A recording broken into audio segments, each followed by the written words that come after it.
இந்த வீடியோ வெறுப்பை பரப்புவதற்கல்ல, மனிதனின் தவறான அதிகார வெறி உலகத்தை எப்படி சிதைத்தது என்பதை புரிந்து கொள்ளவும், இதை போன்ற வரலாறு இனியும் நடக்காமல் இருக்கவும் மட்டுமே. Für richtig hältst, ob du glaubst, dass ich fleißig gewesen bin, dass ich gearbeitet habe, dass ich mich in diesen Jahren für dich eingesetzt habe, dass ich anständig meine Zeit verwendet habe im Dienst deines Volkes. Gib du jetzt eine Stimme ab. Wenn ja, dann tritt für mich ein, so wie ich für dich eingesetzt. இரண்டாம் உலகப் போரின் கதாநாயகன் வில்லனும் ஒருவரே, அவர்தான் Hitler. முதல் உலகப் போரின் போது ஜெர்மனி படையில் ராணுவ வீரராக இருந்த ஹிட்லர் இரண்டாம் உலகப் போரின் போது ஜெர்மனியின் சர்வ அதிகாரியாக விளங்கினார். அவர் பெயரை கேட்டாலே உலகம் நடுங்கியது. இரண்டாம் உலகப் போர் மூழ்வதற்கும் அதன் மூலம் 5 கோடி பேருக்கு மேல் சாவதற்கும் காரணமாக இருந்த ஹிட்லரின் வாழ்க்கை பல திருப்பங்களும் திடுக்கிடும் சம்பவங்களும் நிறைந்தது. வாருங்கள் போய் பார்க்கலாம். Welcome to reading of history.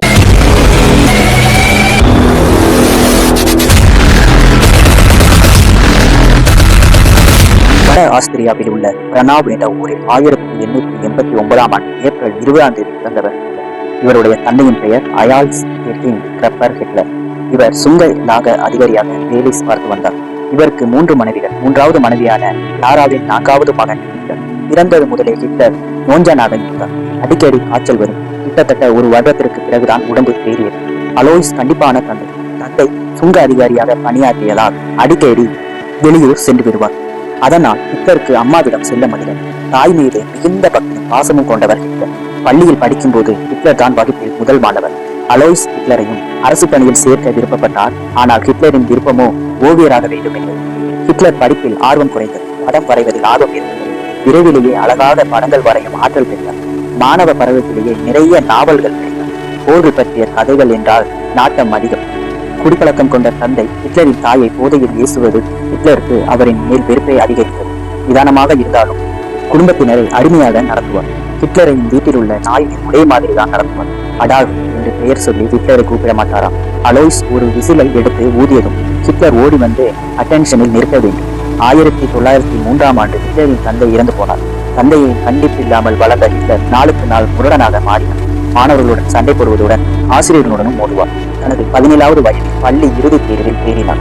Hitler அதற்காக கொடுத்த சான்றிதழை வாங்கி கொண்டு வருகிற வழியில் நண்பர்களோடு சேர்ந்து மது அருந்தி சர்டிபிகேட்டை கிழித்தெறிந்தார். இதை அறிந்த ஆசிரியர் அவரை கூப்பிட்டு கண்டித்தார். இனி என் வாழ்நாளில் சிகரெட்டையும் மதுவையும் தொடமாட்டேன் என்று சபதம் செய்தார் ஹிட்லர். அதன்படி கடைசி மூச்சு உள்ளவரை சிகரெட்டையும் மதுவையும் அவர் தொடவில்லை. மாதம் வரும் அரசாங்க உதவி பணத்தில் குடும்பம் ஓடியது. 18 வயதானவுடன் அம்மாவிடம் பணம் வாங்கி கொண்டு ஓவியராக போகிறேன் என்று சொல்லி ஆஸ்திரியாவின் தலைநகர் வியானாவுக்கு ரயில் ஏறிவிட்டார். பிற்காலத்தில் ஜெர்மனிய வரலாற்று புத்தகங்களில் புதியதொரு சித்தாந்தத்தை உருவாக்க வேண்டும் என்று ஹிட்லர் தாயை பிரிந்ததாக கூறப்பட்டது. ஆனால் உண்மையிலே அவர் வியனாவின் ஆர்ட் அகாடமியில் சேரவே தாயை பிரிந்தார். ஆனால் அதற்கான நுழைவுத் தேர்வில் தோல்வி அடைந்தார். அடுத்த வருடமும் ஓவிய பள்ளியில் சேர முயற்சி செய்தார். ஆனால் இம்முறை தேர்வில் கலந்து கொள்ளவே அனுமதியில்லை. அந்த ஆண்டின் இறுதியில் ஹிட்லரின் தாயார் இறந்து போனார். அவமானங்களும் தோல்விகளுமே மிகப்பெரிய சாதனையாளர்கள் இளமை காலத்தை நிரப்புகிறது. தாயின் சேமிப்பு ஒரு வீடும் ஹிட்லருக்கு வந்து சேர்ந்தது. மாணவராக இல்லை என்று உதவி பணம் வென்றுவிடும் என்பதால் நான் ஒரு மாணவர் என பொய்யான சர்டிபிகேட் தயாரித்து உதவி பணம் தொடர்ந்து வருமாறு பார்த்து கொண்டார். ஹிட்லரின் பில்லாடித்தனம் முன்புதான் முதலாக வெளிப்பட்டது. ஹிட்லர் அதன் பின் ஓவிய அட்டைகள் தயாரித்து பிழைப்பு நடத்தினார். ஹிட்லர் இரவில் கூட மண்ணெண்ணை விளக்கு வெளிச்சத்தில் ஓவியங்கள் வரைவார். சில மாடல் அடைவுகளை வைத்து ஹிட்லர் வரைந்த படங்கள் நல்ல விலைக்கு போகும். அதனால் சொந்தமாக ஒரு ஓவிய கூடம் அமையும். இந்த சமயத்தில் சிந்தியா என்ற பெண்ணை ஹிட்லர் காதலித்தார். காதல் தோல்வி அடைந்து இக்காலகட்டத்தில் ஹிட்லர் நாடோடியாக திரிந்தார். திருவோர டீக்கடைகளில் நாளிதழ்களை உருவடி விடாமல் படிக்கும் பழக்கம் அப்போதுதான் தோன்றியது. அவருக்கு அரசியல் ஈடுபாடு உருவானது அப்போதுதான். நான் வரைந்த ஓவியங்களை விட்டு காலத்தை ஓட்டினார். இதுவரையிலும் அவருக்கு ஒரு நண்பன் கூட கிடைக்கவில்லை. ஏனெனில் யாரிடமும் அவர் பேசாமல் அவர் எப்போதும் இறுக்கமாகவே இருப்பதுதான் காரணம். பணம் கரைந்தது. இலக்கிய வழி தேடி ஜெர்மனிக்கு வந்தார். வாழ்வில் ஏதாவது சாதித்து சிறிய அளவிலாவது ஹீரோ ஆக வேண்டும் என்ற எண்ணம் எப்போதுதான்.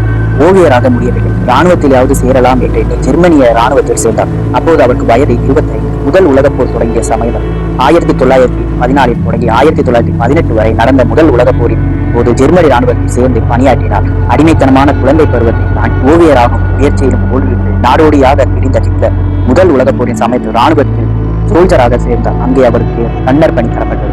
முன்னணியில் போரிடும் வீரர்கள் தகவல்களையும் கட்டளைகளையும் சுமந்து ஓடி சென்று தருவதுதான் ரன்னர் பணி. துப்பாக்கி குண்டுகள் புளிய வெடிக்குண்டுகள் முழங்கிடும் போர்க்களத்தில் தனது வீரத்தை வெளிக்காட்ட இதுதான் சமயம் என்று ஹிட்லர் வெறி பிடித்ததை போல ஓடினார். ஆச்சரியம் என்னவென்றால் ஒரு குண்டு கூட அவர் மேல் படவில்லை என்பதுதான். அவர் துணிவையும் கடமை உணர்வையும் பாராட்டி ராணுவம் அவருக்கு அயன் கிராஸ் என்னும் பதக்கம் அறிவித்து கௌரவம் செய்தது. ஆனால் உலக போரின் போது எதிரிகளால் மஸ்டர்ட் வாயு வீசப்பட்டதால் ஹிட்லரின் ஒரு கண் தற்காலிகமாக பாதிக்கப்பட்டது. நுரையீரலும் பாதிக்கப்பட மருத்துவமனையில் அனுமதிக்கப்பட்டார். அந்த சமயத்தில் ஜெர்மனி முதலாம் உலக போரில் சரணடைந்தது. மருத்துவமனையில் இருந்த ஹிட்லர் ரோகம் இது என்று ஓலமிட்டவாறு கதறி அழுதார். கம்யூனிஸ்டுகளும் யூதர்களும் ஜெர்மனிகள் தோல்விக்கு ரகசியமாக வேலை செய்தார்கள். அவர்களை அழிக்காமல் விடமாட்டேன் என்று தனது மனதில் அவர்களின் மேல் உள்ள நெருப்பை முதன்முறையாக வெளிப்படுத்தி கர்ஜித்தார் ஹிட்லர். மருத்துவமனையில் இருந்து வெளிவந்த ஹிட்லர் புதிதாக தொடங்கப்பட்டிருந்த தேசிய சோசியலிஸ்ட் ஜெர்மன் தொழிலாளர் கட்சியில் உறுப்பினராக சேர்ந்தார். அப்போது அந்த கட்சியின் உறுப்பினர் பலமே சில 100 தான். அந்த கட்சியின் ஜெர்மனி மொழி சுருக்கமே நாஜி. இதுவே உலக சரித்திரத்தில் சக்தி வாய்ந்த இரு எழுத்தாக பின் நாளில் மாறியது. மாலை நேரங்களில் யார் வீட்டு மாடியிலாவது கூடிய அரசை தீர்ப்பதுதான் அந்த கட்சியின் பொழுதுபோக்காக இருந்தது. 1920 பிப்ரவரிக்கு 9ஆம் தேதி அக்கட்சியின் முதல் பொதுக்கூட்டம் நடந்தது. ஹிட்லர் தனது முதல் உரையை தொடங்கினார். உணர்ச்சி பிளம்பாய் உடல் நடுங்க கண்கள் கலங்க ஆவேச திருக்கோடு அவர் ஆற்றிய உரையில் மொத்த மக்கள் கூட்டமும் உணர்ச்சி வசப்பட்டு பரவசத்துடன் ஆரவாரம் செய்தது. அன்று அந்த பெருக்கூட்டத்தை முழுமையாக ஆக்கிரமித்தார் இளம் தலைவர் ஹிட்லர். அவரின் சக்தியை அவரே உணர்ந்த தினம் அது. அடுத்த ஓரிரு ஆண்டுகளில் ஹிட்லரின் உரையை கேட்பதற்காகவே பல்லாயிரக்கணக்கானவர்கள் திரண்டனர். உலகின் மிக சிறந்தவர்கள் ஜெர்மனியர்கள் என்ற பெருமிதத்தை அவர்களிடம் விதைத்தார் ஹிட்லர். ஸ்வஸ்திகா சின்னத்தை கட்சியின் சின்னமாக பயன்படுத்தினார். அரசாங்கத்தின் நிர்வாகி திறமை இன்மையால் தான் நாட்டில் வறுமையும் வேலை இல்லா திண்டாட்டமும் பெருகிவிட்டதாக பிரச்சாரம் செய்தார். அரசாங்கத்துக்கு எதிராக மக்களை தூண்டிவிட்டு ஆட்சியை கைப்பற்ற முயன்றார். ஆனால் அந்த முயற்சியில் தோல்வி அடைந்தார். 1923 அரசாங்கத்தை கவிழ்க்க முயற்சி செய்ததாக ஹிட்லரையும் அவரது சகாக்களையும் சிறையில் அடைத்தது ஜெர்மன் அரசு. ஹிட்லருக்கு முதலில் 5 ஆண்டு சிறை தண்டனை விதிக்கப்பட்டது. பிறகு அது ஓராண்டு தண்டனையாக குறைக்கப்பட்டது. முதல் பொதுக்கூட்டம் நடத்திய 3 ஆண்டுகளில் ஒரு கட்சி ஆளும் அரசையே பயமுறுத்தும் அளவிற்கு உயர்ந்தது ஹிட்லரால் தான் என்றால் அது மிக இல்லை. சித்தாந்தம் இல்லாத தனது கட்சிக்கு ஹிட்லர் சித்தாந்தத்தை உருவாக்கியது அப்போதுதான். சிறையில் இருந்தவாறு எனது போராட்டம் என்ற நூலை சிறையில் இருந்தபோது எழுதினார். இது உலக புகழ்பெற்ற நூல். இனம் என்ற விஷயத்தை மூலதனமாக பயன்படுத்த தொடங்கியதும் அப்போதுதான். அந்த புத்தகத்தில் உலகை வழிநடத்தும் தகுதி உடையவர்கள் ஜெர்மனியர்கள் மட்டும்தான் என்று முழங்கினார் ஹிட்லர். யூதர்களையும் கம்யூனிஸ்டுகளையும் மிக கேவலமாக தனது புத்தகத்தில் சாடினார். யூதர்கள் ரஷ்யர்கள் மனநிலை பாதிக்கப்பட்டவர்கள் இல்லாத ஒரு புது யுகத்தை உருவாக்க வேண்டும் என்ற ஆபத்தான கருத்தை முன்வைத்தார். மற்றவர்களையும் தனது கருத்திற்கு உடன்பட வைத்தார். அந்த சமயம் இந்தியா பிரிட்டனின் காலனியாக அடிமைப்படுத்தப்பட்டிருந்தது.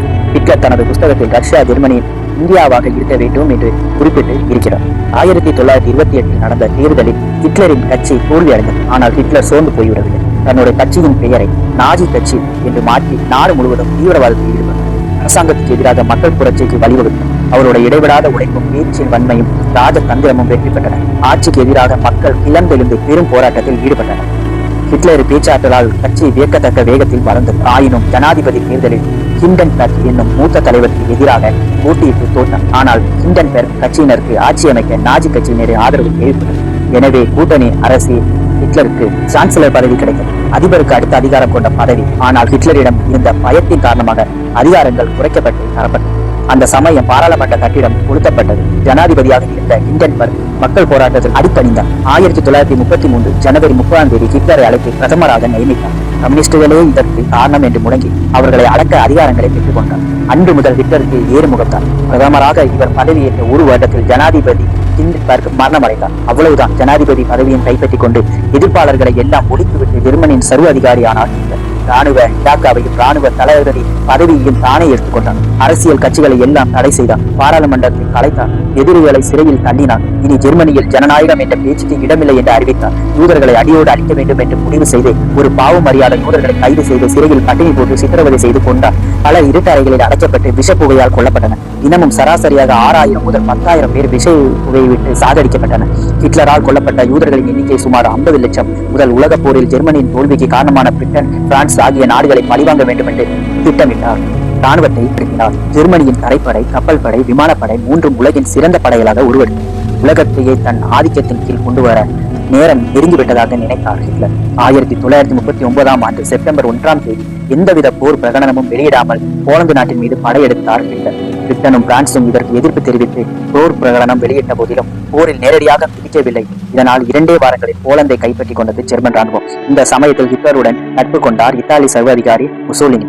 ஜப்பான் உள்பட வேறு சில நாடுகளும் ஜெர்மனியிடம் கைகோர்த்து கொண்டன. ஜெர்மனி, இத்தாலி, ஜப்பான் ஆகிய 3 நாடுகளும் ஒரு ரகசிய ஒப்பந்தத்தை செய்து கொண்டன. ஆசிய பகுதிகளை ஜப்பானும், ஆப்பிரிக்காவை இத்தாலியும், ஐரோப்பிய பகுதிகளை ஜெர்மனியும் கைப்பற்ற வேண்டும் என்பதே அந்த ரகசிய ஒப்பந்தம். ஹிட்லரின் போர் வெறி அவருடைய நாஜி கட்சிகளுக்குள்ளேயே அவருக்கு எதிர்ப்பை உண்டாக்கியது. அதனால் அவரை கொலை செய்ய அவருடைய தளபதிகளே சதித்திட்டம் தீட்டினார். இவர்களுக்கு தலைவர் கர்னல் வான் டன்பர்க் 1944 ஜூலை 20 தன்னுடைய தலைமை அலுவலகத்தில் தளபதிகளுடன் ஆலோசனை நடத்தி கொண்டிருந்தார். அவர் முன் இருந்த மேஜை மீது தேசப்படம் விரிக்கப்பட்டிருந்தது. எந்தெந்த இடத்தை எப்படி தாக்க வேண்டும் என்று ஹிட்லர் விலக்கிக் கொண்டிருந்தார். அப்போது ஹிட்லரின் கால்களுக்கு அருகே சூட்கேஸ் இருந்ததை மெய்க்காவலர் ஒருவர் பார்த்தார். இது இங்கு எப்படி வந்தது, யார் வைத்தது என்று அவர் மனதில் கேள்விகள் இருந்தது. சந்தேகம் தோன்றியது. பெட்டியை தள்ளிவிட்டார். தரையில் சர்வ என்று சரிந்து சென்ற பெட்டி பயங்கர சத்தத்துடன் வெடித்தது. ஹிட்லர் இருந்த கட்டிடம் இடிந்து விழுந்தது. நாலாபுறமும் புகை மண்டலம் சூழ்ந்தது. புகை அடங்கியவுடன் பார்த்தால் இடிபாடுகளுக்கு இடையே 4 அதிகாரிகள் செத்து கிடந்தனர். மயிரிடையில் உயிர் தப்பிய ஹிட்லருக்கு காயங்கள் ஏற்பட்டிருந்தன. குண்டு வெடித்த இடத்திற்கும் ஹிட்லருக்கும் இடையே ஒரு மேஜை இருந்ததால் அவர் தப்பினார். மெய்க்காவலர் சந்தேகப்பட்டு பெட்டியை தள்ளிவிடாமல் இருந்ததால் நிச்சயம் ஹிட்லர் பலியாகியிருந்தார். இந்த சதியை ஒட்டி 5000 பேருக்கு மேல் கைது செய்யப்பட்டனர். அவர்கள் தூக்கிலிடப்பட்டனர். இவ்வளவு பேருக்கு தூக்கு மேடை கிடைக்காததால் விலகு கம்பங்களிலும் மரங்களிலும் பலர் தூக்கு கயிற்றில் தொங்க விடப்பட்டனர். கறிக்கடையில் மாம்சத்தை தொங்க விடுவதற்காக உள்ள குக்கிகளில் வயர்களை கட்டி அதில் பலர் தூக்கில் மாட்டப்பட்டனர். கர்னல் ஸ்டெப்பனருக்கும் மரண தண்டனை விதிக்கப்பட்டது. இன்னொரு தளபதியான ரோமெல் என்பவரும் இந்த சதியில் சம்பந்தப்பட்டிருந்தார். குண்டு வெடிப்பில் அவரும் படுகாயமடைந்து ஆஸ்பத்திரியில் சிகிச்சை பெற்று வந்தார். குணம் அடைந்ததும் அவருக்கு மரண தண்டனை விதிக்கப்பட்டது. அவர் கடைசி காலத்தில் இப்படி ஹிட்லருக்கு எதிராக திரும்பினாலும் முதலில் ஹிட்லருக்கு பக்கமளவாக இருந்தவர். ஆகவே ஹிட்லரின் மனதில் இரக்கம் ஏற்பட்டது. அவரை தூக்கில் போட வேண்டாம் என்றார். கருணை தேய்ந்த குரலில், ரோமெல் அதிர்ஷ்டசாலி, அவரை விடுதலை செய்ய உத்தரவிடப் போகிறார் ஹிட்லர் என்று எல்லோரும் நினைத்தனர். அவருடைய பழைய சேவையை நினைத்து பார்த்து கருணை காட்டுகிறேன். அவரை சுட்டுக் கொள்ள வேண்டாம், தூக்கிலிட வேண்டாம், விஷம் குடித்து தற்கொலை செய்து கொள்ள அனுமதியுங்கள் என்று கூறினார். ஹிட்லர் அதன்படி அவர் விஷம் அருந்தி தற்கொலை செய்து கொண்டார். அவரை ராணுவ மரியாதையுடன் அடக்கம் செய்ய உத்தரவிட்டார் ஹிட்லர். சர்வ அதிகாரிகளின் ஆட்சி காலத்தில் ஆபாச அத்துமீறல்கள் அதிகமாகவே இருக்கும். ஆனால் ஹிட்லர் அத்தகைய ஆபாசங்களை ஒருபோதும் அனுமதிக்கவில்லை. ஒரு விபச்சார விடுதி கூட அவரின் ஆட்சி காலத்தில் இல்லை என்பது மிகப்பெரிய சாதனை அல்லவா? விபச்சாரம் பிளேக் நோய் போன்றது. சிறிதும் தயவு காட்டாமல் அது அழிக்கப்பட வேண்டும். சமுதாயத்தின் அழுகி போன பகுதிகளை நாம் சுத்தப்படுத்த வேண்டும். இலக்கியம், சினிமா, கலை, பத்திரிகைகள், சுவரொட்டிகள், கடைகளின் ஷோகேஸ்கள் அதிலும் ஆபாசம் இருக்க நான் அனுமதிக்க மாட்டேன் என்று எச்சரித்தார் ஹிட்லர். வெள்ளை துணியில் உள்ள கருப்பு கரைகளை நம் கண்களை ஈர்க்கும். அதே போன்று ஹிட்லரின் தவறுகளால் அவரை பற்றிய நினைவுகள் உலக சமுதாயத்தில் ஒதுக்கப்பட்ட போது அவரின் சாதனைகளும் கூடவே மறக்கப்பட்டது. 1035 பக்கங்கள் கொண்ட அடால்ஃப் ஹிட்லர் என்ற புத்தகத்தை எழுதிய பேராசிரியர் ஜான் டொனல் ஹிட்லர் ஆட்சிக்கு வந்த 4வது ஆண்டில் ஏதாவது காரணத்தால் இறந்திருந்தால் உலகமே ஹிட்லரை ஜெர்மனியின் சரித்திரத்தில் தோன்றிய மிகச்சிறந்த மாமனிதன் என்று பாராட்டி என்று கூறுகிறார். அவரின் சாதனைகளில் சிலவற்றை பார்ப்போம். முதல் உலகப் போரால் வாடி வதங்கி போயிருந்த ஜெர்மனியின் பொருளாதாரத்தை ஆட்சிக்கு வந்த 3 ஆண்டுகளில் தூக்கி நிறுத்தியவர் ஹிட்லர். ஹிட்லர் பதவியேற்ற 1933 ஜெர்மனியில் வேலை இல்லாதவர்களின் எண்ணிக்கை 60 லட்சம். ஆனால் 1936 அதாவது 3 ஆண்டுகளில் ஜெர்மனியில் வேலை இல்லாதவர் என்று ஒருவர் கூட இல்லை என்ற நிலை உருவானது. இத்தனைக்கும் பொருளாதார அறிவு சிறிதும் ஹிட்லருக்கு இல்லை. இந்த சாதனைக்கு காரணம் ஹிட்லரால் தேடி கண்டுபிடிக்கப்பட்ட ஜால்மர் ஸ்காட் என்ற பொருளாதார ஜீனியஸ் ஆவார். ஜால்மர் ஸ்காட் ஒன்றும் முன்னணி தலைவர் அல்ல. ஆயினும் அவரது திறமையை உணர்ந்திருந்த ஹிட்லர் அவரை பொருளாதார அமைச்சராக நியமித்து இத்தகைய சாதனையை புரிந்தார். திறமைக்கு மரியாதை கொடுத்து பதவியை கொடுப்பவனே சிறந்த தலைவர். நமக்கு எப்போது அத்தகைய தலைவன் கிடைப்பான் என்று யூகிக்க கூட முடியவில்லை. ஹிட்லரின் ஆட்சியில் வேலைக்கேற்ற ஊதியம், போனஸ், விலைவாசி எல்லாம் கச்சிதமாக நினைக்கப்பட்டது. படுவேகமாக கார்கள் போவதற்கு மிக நீண்ட ஹைவேஸ் உலகில் முதலில் கட்டப்பட்டது ஜெர்மனியில் ஹிட்லரின் ஆட்சி காலத்தில் தான். முதியவர்களுக்கு பென்ஷன் மற்றும் இலவச வைத்தியம், எல்லோருக்கும் ஹெல்த் இன்சூரன்ஸ் திட்டங்கள் எல்லாம் படுவேகமாக நடைமுறைக்கு வந்தன. சாமானியர்களும் காரில் பயணிக்க வேண்டும். அவர்களுடைய பட்ஜெட்டுக்கு ஏற்றவாறு கார்கள் தயாரிக்கப்பட வேண்டும். ஒரு காலான் பெட்ரோலுக்கு அது 40 மைல் போக வேண்டும் என்று போர்ஷ் கார் நிறுவனத்தின் அதிபர் பெர்டினாட் போர்ஷாய் கூப்பிட்டு சொன்னார். ஹிட்லர் பின் பதவியில் இன்ஜின் அமைப்புடன் தயாரிக்கப்பட்ட அந்த மினி கார்களுக்கு வாக்ஸ்வேகன் என்று பெயரிடப்பட்டது. பிற்காலத்தில் அந்த கார்கள் உலக புகழ் பெற்றது. தொழிற்சாலைகளால் சுற்றுச்சூழல் மாசு அடையக்கூடாது என்று ஹிட்லர் சட்டம் கொண்டு வர அத்தனை தொழிற்சாலைகளும் அதற்கான ஆன்டி பொல்யூஷன் சாதனங்களையும் பில்டர்களையும் பொருத்தி கொண்டது. அதனால் ஜெர்மனியில் ஓடிய நதிகள் அத்தனையும் பரிசுத்தமாக இருந்தது. பல வழி நிவாரணிகளும் போதைப் பொருள் பழக்கத்தில் இருந்து வெளிவர உதவும் மருந்துகளும் ஹிட்லரின் கடும் முயற்சியால் கண்டுபிடிக்கப்பட்டன. ஹைபோதெர்மியா என்னும் உடல் வெப்பத்தை குறைத்திடும் ஒரு நோயின் தீர்வை கண்டது ஹிட்லரின் ஜெர்மனிய மருத்துவர்கள் தான். இவ்வாறு மருத்துவத்துறையில் வியத்தகு முன்னேற்றம் அடைந்தது ஜெர்மனி. பெண்களுக்கு இராணுவத்தில் பல பணிகள் இடம் தந்து பெண்ணுரிமை காப்பதில் தலை சிறந்து விளங்கினார். பெண்களை எப்போதும் தாழ்வாக நினைத்தது ஹிட்லர். இப்போதுள்ள மிருகவதை தடுப்பு சட்டத்தை அமல்படுத்துவதில் முன்னோடியாக திகழ்ந்தவர் ஹிட்லர். தாயிடமும் மனைவியிடமும் குழந்தைகளிடம் அன்பு காட்டும் மனிதராக திகழ்ந்தார். குழந்தைகளுக்கு பிடித்த மனிதராக திகழ்ந்தார் ஹிட்லர். பல எதிரி நாடுகளை கத்தியுமின்றி உயிர் சேதமுமின்றி தனது சமயோகித புத்தியாலும் தந்திரத்தாலும் வெற்றி கொண்டவர் ஹிட்லர். அதற்கு அவரின் குறுக்கு புத்தியும் எதிரியை கணக்கீடும் ஆற்றலும் பெரிதும் உதவி செய்தன. ஹிட்லரின் காலத்தில் அவரின் பெரும் முயற்சியால் ஜெர்மனி ராணுவ தொழில்நுட்பத்திலும் விஞ்ஞானத்திலும் மிகப்பெரிய முன்னேற்றம் அடைந்தது. போரில் ஜெர்மனி தோல்வியடைந்த பின் ஜெர்மனி ராணுவ தொழில்நுட்ப வல்லுநர்களையும் விஞ்ஞானிகளையும் அமெரிக்கர்களும் ரஷ்யர்களும் பங்கு போட்டு பிரித்துக் கொண்டனர். அவர்களை இப்போதைய நாசாவின் இத்தகைய வளர்ச்சிக்கு காரணமாக இருந்தனர் என கூறுவோரும் உணர். ஒரு தலைவனின் கடமை நாட்டின் பொருளாதாரத்தை உயர்த்துவதும் வேலையில்லாமையை ஒழிப்பதும் நாட்டை சேர்ந்தவன் நான் என்று பெருமிதமாக கூறிக்கொள்ளும் நிலைமையை உருவாக்குவதுமே ஆகும். ஹிட்லர் தனது ஆட்சி காலத்தில் அத்தகைய தலைவனாக திகழ்ந்தார் என்பதில் சந்தேகமே இல்லை. ஹிட்லர் காலத்தில் எந்த தொழிற்சாலையிலும் சம்பள பிரச்சனை, வேலை நிறுத்தம் என்பதெல்லாம் கிடையவே கிடையாது. முதலாளி பக்கமும் அவர் செய்யவும் இல்லை, தொழிற்சங்கங்களுக்கும் அவர் ஆதரவு தரவில்லை. முதலாளி பிரச்சனை செய்தாலும் தொழிலாளிகள் தவறு செய்தாலும் இரு தரப்பினரையும் சிறையில் தள்ளினார். சர்வ அதிகாரியாக இருந்ததால் ஹிட்லரால் இந்த கண்டிப்பை சுலபமாக காட்டி பிரச்சனையை முடிக்க முடிந்தது என்பதும் உண்மைதான். ஹிட்லர் ஆட்சி பொறுப்பை ஏற்றபோது ஜெர்மனிய ராணுவ வீரர்களின் மொத்த எண்ணிக்கை சுமார் 1 லட்சம் தான். அப்போது உருப்படியான நவீனமான துப்பாக்கிகள் கூட ராணுவத்தில் கிடையாது. ஆனால் ஹிட்லர் ஆட்சி ஏற்ற 4 ஆண்டுகளில் ஐரோப்பாவின் மிக பிரம்மாண்டமான ஆர்மியாக அது மாறியது. நவீன போர் விமானங்கள், பீரங்கிகள், துப்பாக்கிகள், டாங்கிகள் போன்ற அரசு சக்தியாக ஜெர்மனி ராணுவம் மாறிய வேகம் உலக வரலாற்றிலேயே அதுவரை நிகழ்ந்திராத பெரிய ஆச்சரியம் என்று உலக பெரும் ராணுவ ஆராய்ச்சியாளர்கள் இன்னும் வியந்து கொண்டிருக்கின்றனர். ஹிட்லரின் மொத்த 12 கால ஆட்சி காலத்தை பார்த்தால் அவரின் தவறுகளை நம் கண்முன்னே விடுத்திருக்கும். ஆனால் அவரின் முதல் 5 ஆண்டு கால சாதனைகள் மகத்தானவை. ஒரு புத்திசாலி சாடிஸ்டாக மாறினால் மிகவும் ஆபத்தான ஒன்றுதான். ஆனால் ஹிட்லர் என்னும் சாதனையாளர் செய்த சாதனை என்ன தெரியுமா? ஜெர்மனி என்ற ஒரு நாட்டை சாடிஸ்ட் நாடு ஆக மாற்றினார் என்றால் அது மிக இல்லை. அரசு அதிகாரிகள் யாவரும் மனிதாபிமானம், இரக்கம், குற்ற உணர்வு யாவும் மறந்து மிருகங்களாக, கொலைக்கருவிகளாக மாறி முப்புறமாக இயங்கினார்கள். யூதர்களை அழித்தொழுக்கும் இலாக்காவிற்கு தலைவராக பணியாற்றிய ஜட்மன் பின்னாளில் கைது செய்யப்பட்டதோடு நிருபர்களிடம் கூறியது என்ன தெரியுமா? 50 லட்சம் யூதர்களை நாங்கள் கொலை செய்த போது இடம் புரியாத ஆழ்ந்த திருப்தி ஏற்பட்டது. மரண தண்டனை கொடுத்தாலும் விஷம் பூச்சிகளை ஒழித்து கட்டிய திருப்தியோடு சென்று போவேன் என்றார். இவ்வாறு பலர் ஹிட்லரை கண்மூடித்தனமாக நம்பினார்கள். நாஜி அதிகாரிகள் விஷவாயு குளியலறைகளை சொர்க்கத்தின் பாதை என்று வர்ணித்தனர். ஒவ்வொரு 1000 யூதர்களை கொன்ற பின்னரும் அறுவடை திருவிழா என்ற பெயரில் சாம்பையின் பாடல்களுடன் கொண்டாடினார்கள்.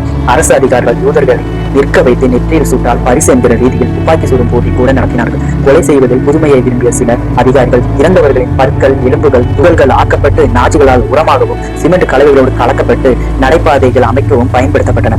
யூதர்கள் மனிதர்கள் அல்ல, அழிக்கப்பட வேண்டிய விலங்கினங்கள். அதிகாரிகள் மூளைச்சலவை செய்யப்பட்டிருந்தன.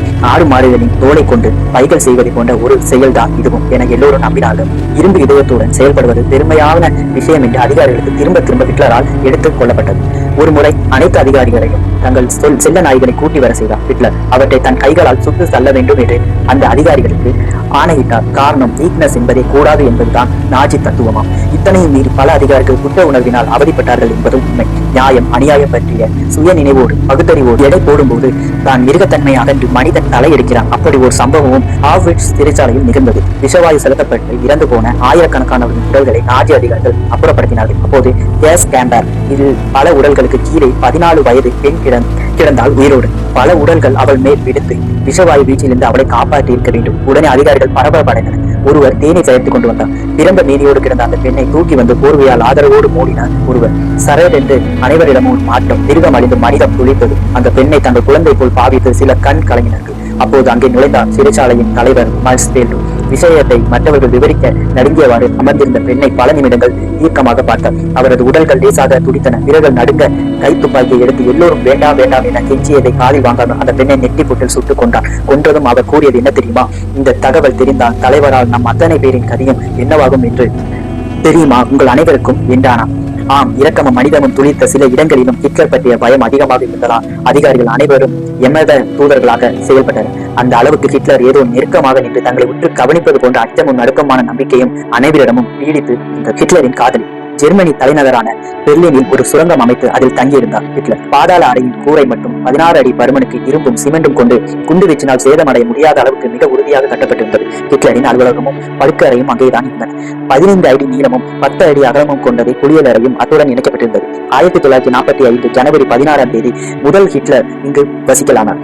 1804 மாவீரன் நெப்போலியன் பயன்படுத்திய நாற்காலி 3 ஹிட்லரிடம் இருந்தது. அதில் அமர்ந்து ராணுவத்தினருக்கு உத்தரவுகளை பிறப்பித்துக் கொண்டு இருந்தார். 1945 ஏப்ரல் பிற்பகுதியில் பெர்லின் நகரம் மீது ரஷ்ய விமானங்களை குண்டு மாறி பொழிந்தன. ஹிட்லர் தங்கியிருந்த பாதாள சுரங்கத்துக்கு அருகிலும் குண்டுகள் விழுந்தன. ஈவா பிரவீன் என்ற பெண் 1930ஆம் ஆண்டு முதல் ஹிட்லருடைய பணம் கவர்ந்த காதலியாக இருந்து வந்தார். ஹிட்லரின் நண்பர் ஒரு போட்டோ ஸ்டுடியோ வைத்திருந்தார். அங்கு உதவியாளராக பணியாற்றியவர் ஈவா பிரவீன்.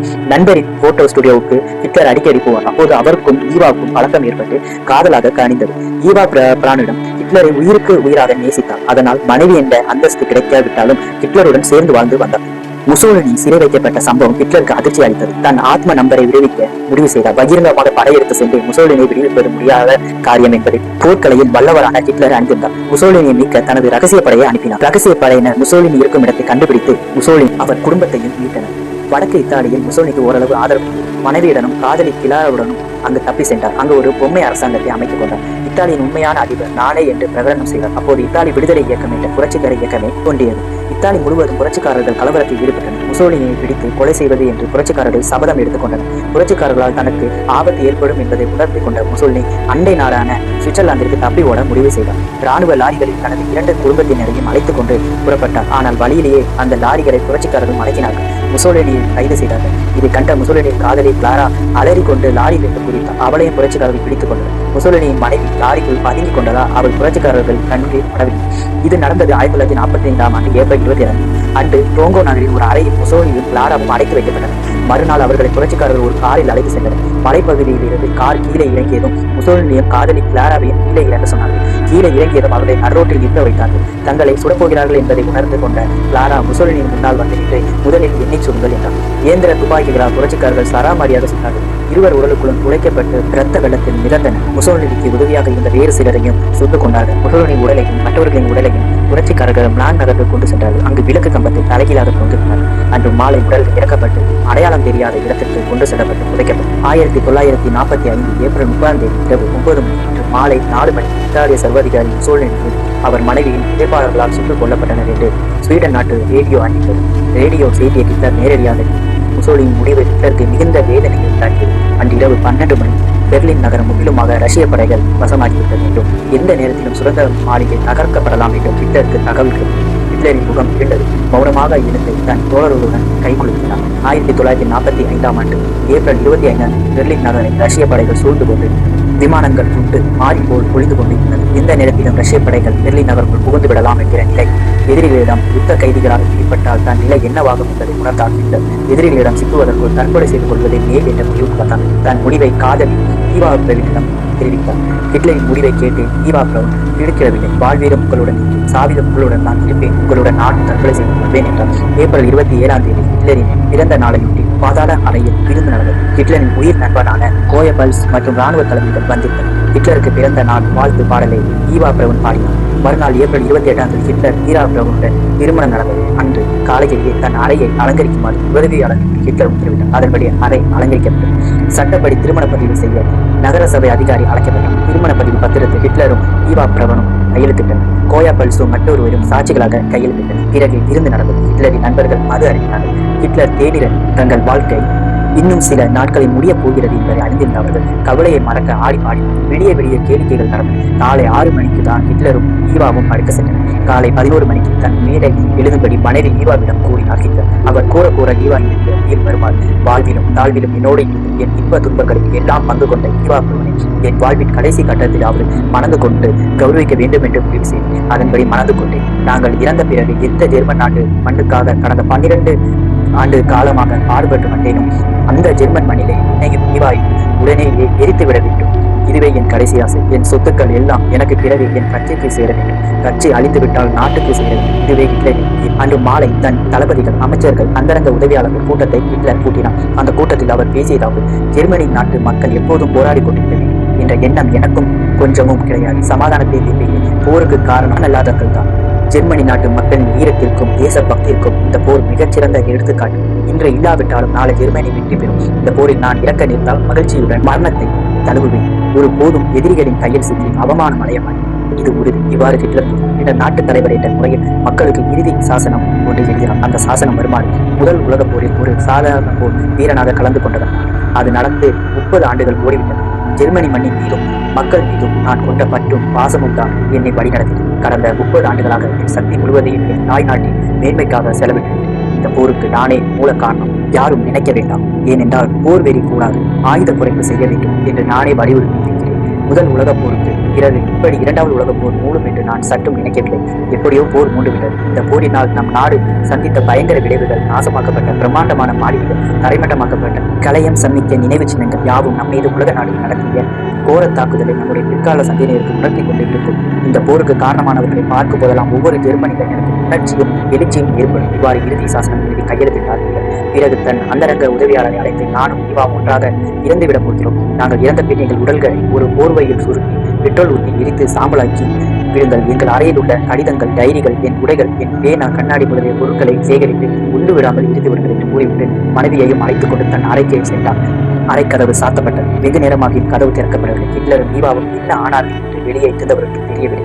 வெளியே நீண்ட நேரம் காத்திருந்த மந்திரிகளும் தளபதிகளும் கதவை திறந்து கொண்டு உள்ளே சென்றனர். ஒரு சோபாவில் உட்கார்ந்த நிலையில் ஹிட்லரின் உயிரற்ற உடல் அவர் காலடியில் ஒரு துப்பாக்கி கிடந்தது. அதன் முடியிலிருந்து புகை வந்து கொண்டிருந்ததால் அவர் சற்று நேரத்துக்கு முன்தான் தன்னை சுட்டுக் கொண்டிருக்க வேண்டும் என்று அனுமானிக்க. அவருடைய வலது காதுக்கு அரை அங்குல அளவுக்கு துவாரம் இருந்து அதிலிருந்து ரத்தம் கொட்டிக் கொண்டிருந்தது. துப்பாக்கி முனையை வாய்க்குள் வைத்து சுட்டதால் தான் குண்டு காதுக்கு அருகே துளைத்துக் கொண்டு சென்றிருக்க வேண்டும் என்று தளபதிகள் கருதினர்.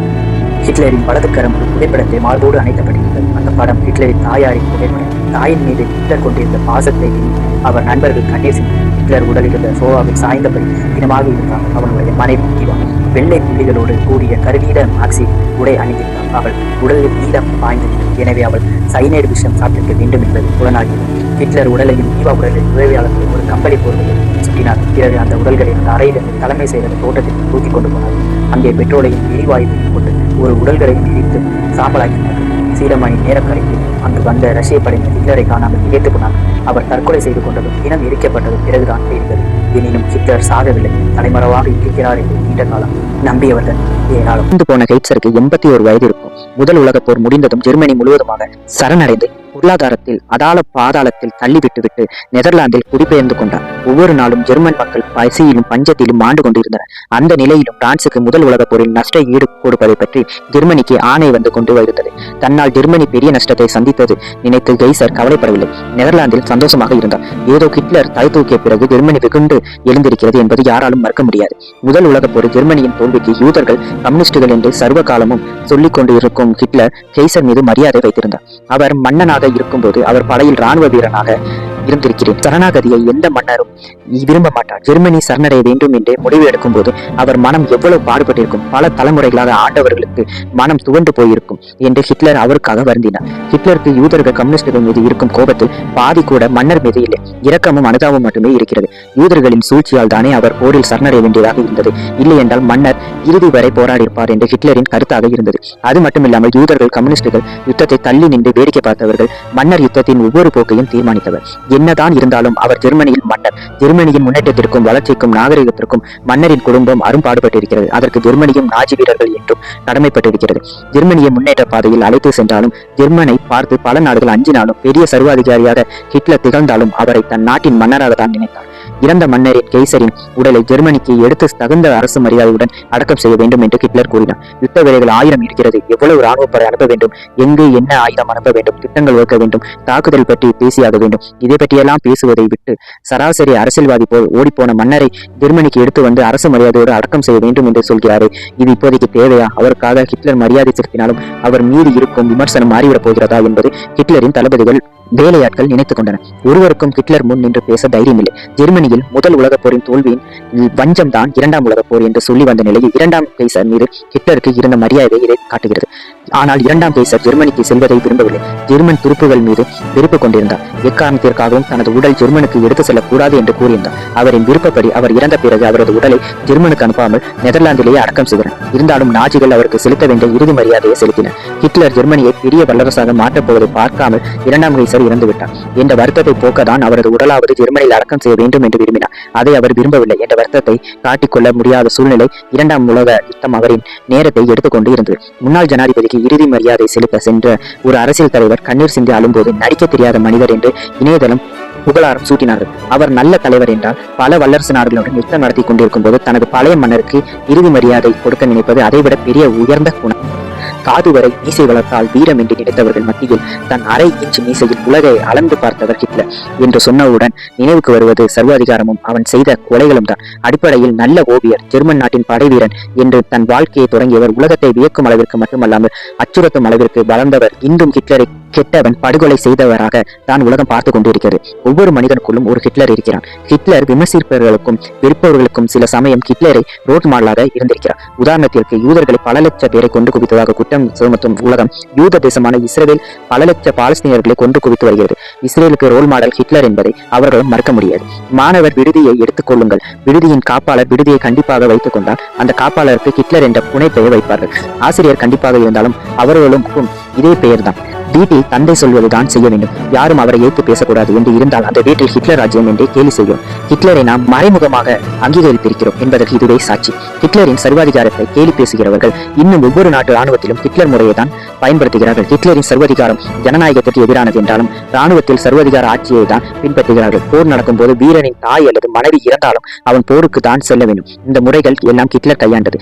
எந்த வேலையாக இருந்தாலும் வேலை பிடிக்கவில்லை என்றால் மிக எளிதில் வேலையை விட்டு வெளியே வந்து விடலாம். ராணுவத்தில் மட்டும் வேலையை விட்டு வருவது அவ்வளவு எளிதல்ல.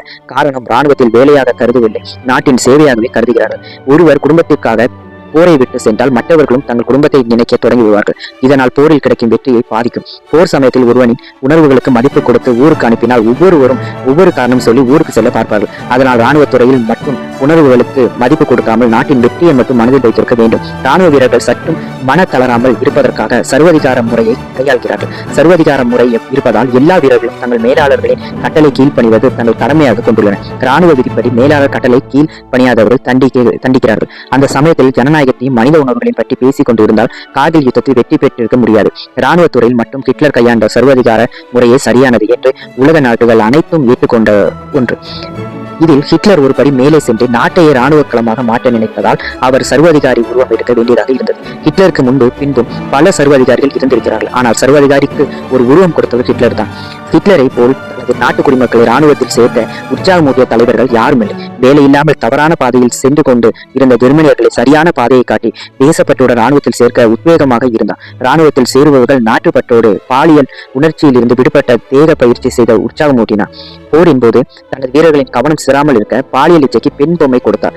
கடும் குளிரில் எதிரியிடம் மாட்டிக்கொள்ளும் வேளையில் இதை கையில் வைத்துக் கொண்டு சுத்த முடியாததால் அதை வீரர்கள் எரித்தனர் என்பது தனிக்கதை. இன்று எத்தனையோ நாடுகள் தங்கள் நாட்டு இளைஞர்களை மென்பொருளிலும் வன்பொருளிலும் விளையாட்டிலும் வேலை செய்ய உற்சாகமூட்டுகிறது. அதற்கான உதவிகளும் அரசாங்கத்திடம் இருந்து இளைஞர்களுக்கு செல்கிறது. ஆனால் ஹிட்லர் தனது நாட்டு இளைஞர்களை ராணுவத்தில் சேர்ப்பதில் தான் உற்சாகமூட்டினார். மற்ற நாடுகளை பிடிக்க ராணுவத்தை பலப்படுத்தும் சுயநலம் ஹிட்லருக்கு இருந்தாலும் இளைஞர்களை தவறான பாதையில் செல்லாமல் நாட்டுக்காக சேவை செய்ய தூண்டிய பொதுநலமும் இருந்தது. பல இளைஞர்களுக்கு ராணுவத்தில் வேலை கொடுத்தால் ஜெர்மனியில் வேலையில்லாத திண்டாட்டம் ஹிட்லர் காலத்தில் ஒழிந்தது. அமெரிக்கா ஒன்றும் தங்கள் நாட்டின் வேலையில்லா திண்டாட்டத்தை ஒழிக்க முடியாமல் தவிப்பதை நினைத்து பாருங்கள். ஒவ்வொரு நாட்டில் இளைஞர்கள் எப்படி இருக்க வேண்டும் என்று நினைப்போமோ ஹிட்லர் தன் நாட்டு இளைஞர்களை அப்படி இருக்க வைத்தார். அந்த பாட்டால் தான் ஹிட்லர் கொலைகாரனாக கொடுங்கோலனாக இருந்தாலும் அவர் காலத்தில் ஜெர்மனி மிகப்பெரிய நாடாக வளர்ந்தது. பல வருடங்களுக்கு பத்திரிகை செய்தி படிப்பவர்களுக்கு நினைவில் இருக்கும் என்று நினைக்கிறேன். நொய்டாவில் ஒருவன் பல சிறுமிகள் பாலியல் கொடுமை செய்தும் அவர்களை கொன்றும் புதைத்திருக்கிறான். இங்கிலாந்தில் 16 வயதில் இருக்கும் பெண்கள் 80% பேர் தங்கள் கன்னித்தன்மையை இழந்திருக்கிறார்கள் என்கிறது ஒரு சர்வே. பாலியல் கொடுமை செய்பவர்கள் பெரும்பாலும் 30 வயதை கடந்தவர்கள், அதுவும் குறிப்பாக திருமண பந்த முறிவு ஏற்பட்டவர்கள் என்கிறது இன்னொரு சர்வே.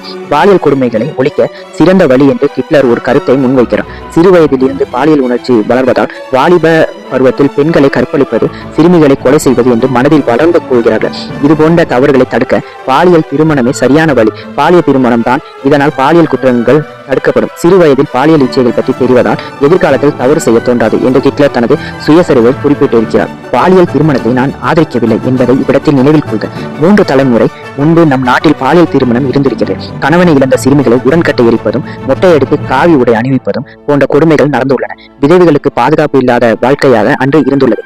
இந்த கொடுமைகளை தவிர்க்க பாலியல் விவாகம் அரசால் ரத்து செய்யப்பட்டது. ஆனால் நொய்டா சிறுமிகளை பாலியல் கொடுமைகள் கொன்றது மருத்துவம் பார்க்க வந்த பெண்களை நிலப்படம் எடுத்த மருத்துவர், போலி சாமியார்கள், மன்மத லீலைகள், இது போன்ற செய்திகளை தினமும் செய்தித்தாளிலும் தொலைக்காட்சியிலும் பார்த்து கொண்டுதான் இருக்கிறோம். டெல்லி கற்பழிப்பு சம்பவம் தினமும் கடக்கும் நிகழ்வாக மாறி வருகிறது. பாலியல் விவாகம் இருந்த காலத்தில் இது போன்ற நிகழ்ச்சிகள் அதிகம் இல்லை. பாலியல் குற்றங்கள் வாசிக்கும் போது பாலியல் விவாகமே மேல் என்று விரக்தியில் சில சமயம் மனம் செல்ல நேரிடுகிறது. பாலியல் திருமணத்தை ஆதரித்த ஹிட்லரின் எண்ணம் பலருக்கு கோமாளித்தனமாக தெரியலாம், பிற்போக்கான சிந்தனையாக இருக்கலாம். உலகத்தை ஆள வேண்டும் என்று நினைக்கும் மனதில் பாலியல் குற்றங்களை தடுக்க வேண்டும் எண்ணமும் இருந்திருக்கிறது என்பதற்கு இதை சொல்ல வேண்டியதாக இருக்கிறது. பாலியல் கொடுமைகளை ஒழிக்க பாலியல் விவாகத்தை மட்டும் ஹிட்லர் முன்மொழியவில்லை. சரியான தேக பயிற்சி, சண்டை பயிற்சி மூலம் பாலியல் உணர்ச்சிகளை கட்டுப்படுத்த முடியும் என்பதும் சொல்லியிருக்கிறார். இன்றும் மருத்துவர்கள் பாலியல் உணர்வை கட்டுப்படுத்த தேச பயிற்சி, தியானத்தை தான் முன்மொழிகிறார்கள். மனதை ஒரு நிலைப்படுத்தவும், தவறான சிந்தனைகளை தவிர்க்கவும் இதுவே சிறந்த வழி என்பது மருத்துவர்களின் ஆலோசனையாக இருக்கிறது. ஹிட்லர் தனது சுயசரிதை எழுதிய ஆண்டு 1925 முதல் பகுதி, 1926 இரண்டாம் பகுதி. அன்றைய காலத்தில் பாலியல் விவாகம் பெரிய விஷயம் இல்லை. ஹிட்லர் மீது தொடக்க முடியாத மிகப்பெரிய கரை யூத இன படுகொலை. மரண தண்டனை என்ற பெயரில் அரசு கொலை செய்யக்கூடாது என்று விவாதம் நடத்தும் இக்காலகட்டத்தில் பல பேரை கொன்றுவித்த ஹிட்லரை எந்த காலத்திலும் மன்னிக்க முடியாது. ஆனால் இந்த இடத்தில் ஒரு கேள்வி மட்டும் எழும். யூத இன படுகொலையின் ஹிட்லரின் ஒன்றை மனிதர் மீது சுமத்த வேண்டியதா, ஒட்டுமொத்த நாஜி கட்சி மீது சுமத்த வேண்டியதா என்பதுதான்.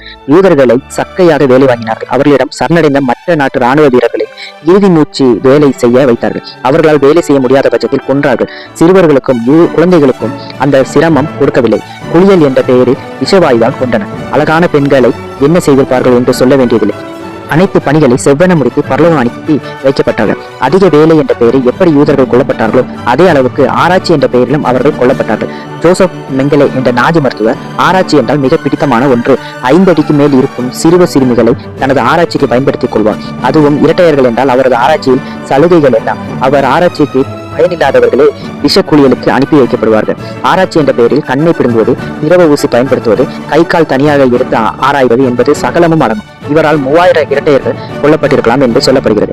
இலா கோச் என்பவர் ஒரு நாளைக்கு 4 முதல் 10 யூதர்களையாவது கொலை செய்ய வேண்டும் என்று தனக்கு தானே இலக்கு வைத்திருந்தார். ஹிட்லரின் யூத படுகொலை பற்றி ஜெர்மனியர்களுக்கு தெரியுமா என்று கேட்டால் தெரியும் என்றே சொல்லலாம். ஜெர்மனி வீழ்ந்த பிறகு கூட யூத படுகொலை நடத்தப்பட வேண்டும் என்று ஜெர்மனியர்கள் விரும்பியதாக ஜெர்மன் வரலாற்று ஆசிரியரான கிறிஸ்டோப் தனது the German resistance and the Jews நூலில் குறிப்பிட்டிருக்கிறார். இறுதி காலகட்டத்தில் ஹிட்லரின் விசுவாசிகள் என்று விரல் விட்டு எண்ணிவிடலாம். கோயபெல்ஸ், ஆல்பர்ட் ஸ்வீப் போன்றவர்கள் தான் அவருடன் இறுதி வரை இருந்தார்கள். மற்றவர்கள் ஹிட்லருக்கு எதிராக சதி திட்டங்களில் இறங்கினார்கள். குறிப்பாக ஹிட்லர் கூட யூதர்கள் இந்த அளவிற்கு விருப்புடன் நடந்து கொண்டு இருப்பாரா என்பது சந்தேகம். உண்மையில் சொல்ல வேண்டும் என்றால் யூத இனப்படுகொலையின் நாயகன் ஹிட்லர் அல்ல, ஹிம்லர் தான். ஹிட்லர் வதை முகாம்களுக்கு உத்தரவு கையெழுத்து போட்டதோடு சரி, தனது வாழ்நாளில் ஒரு நாள் கூட சித்திரவதை வதை முகாம்களை சென்று பார்த்தது கிடையாது என்பதுதான் வரலாறு. ஹிட்லர் தனது இமேஜ் பாதுகாத்துக் கொள்வதற்காக அவர் செல்லவில்லை என்று ஒரு காரணம் கூறப்படுகிறது. அவரின் பாதுகாப்பு நலன் கருதி அவர் அங்கு செல்ல விரும்பவில்லை என்று இன்னொரு காரணம் சொல்லப்படுகிறது. வதை முகாம்களின் நடவடிக்கை அனைத்தும் ஹிம்லர் கட்டுப்பாட்டில் இயங்கி வந்தது என்று சொல்லலாம்.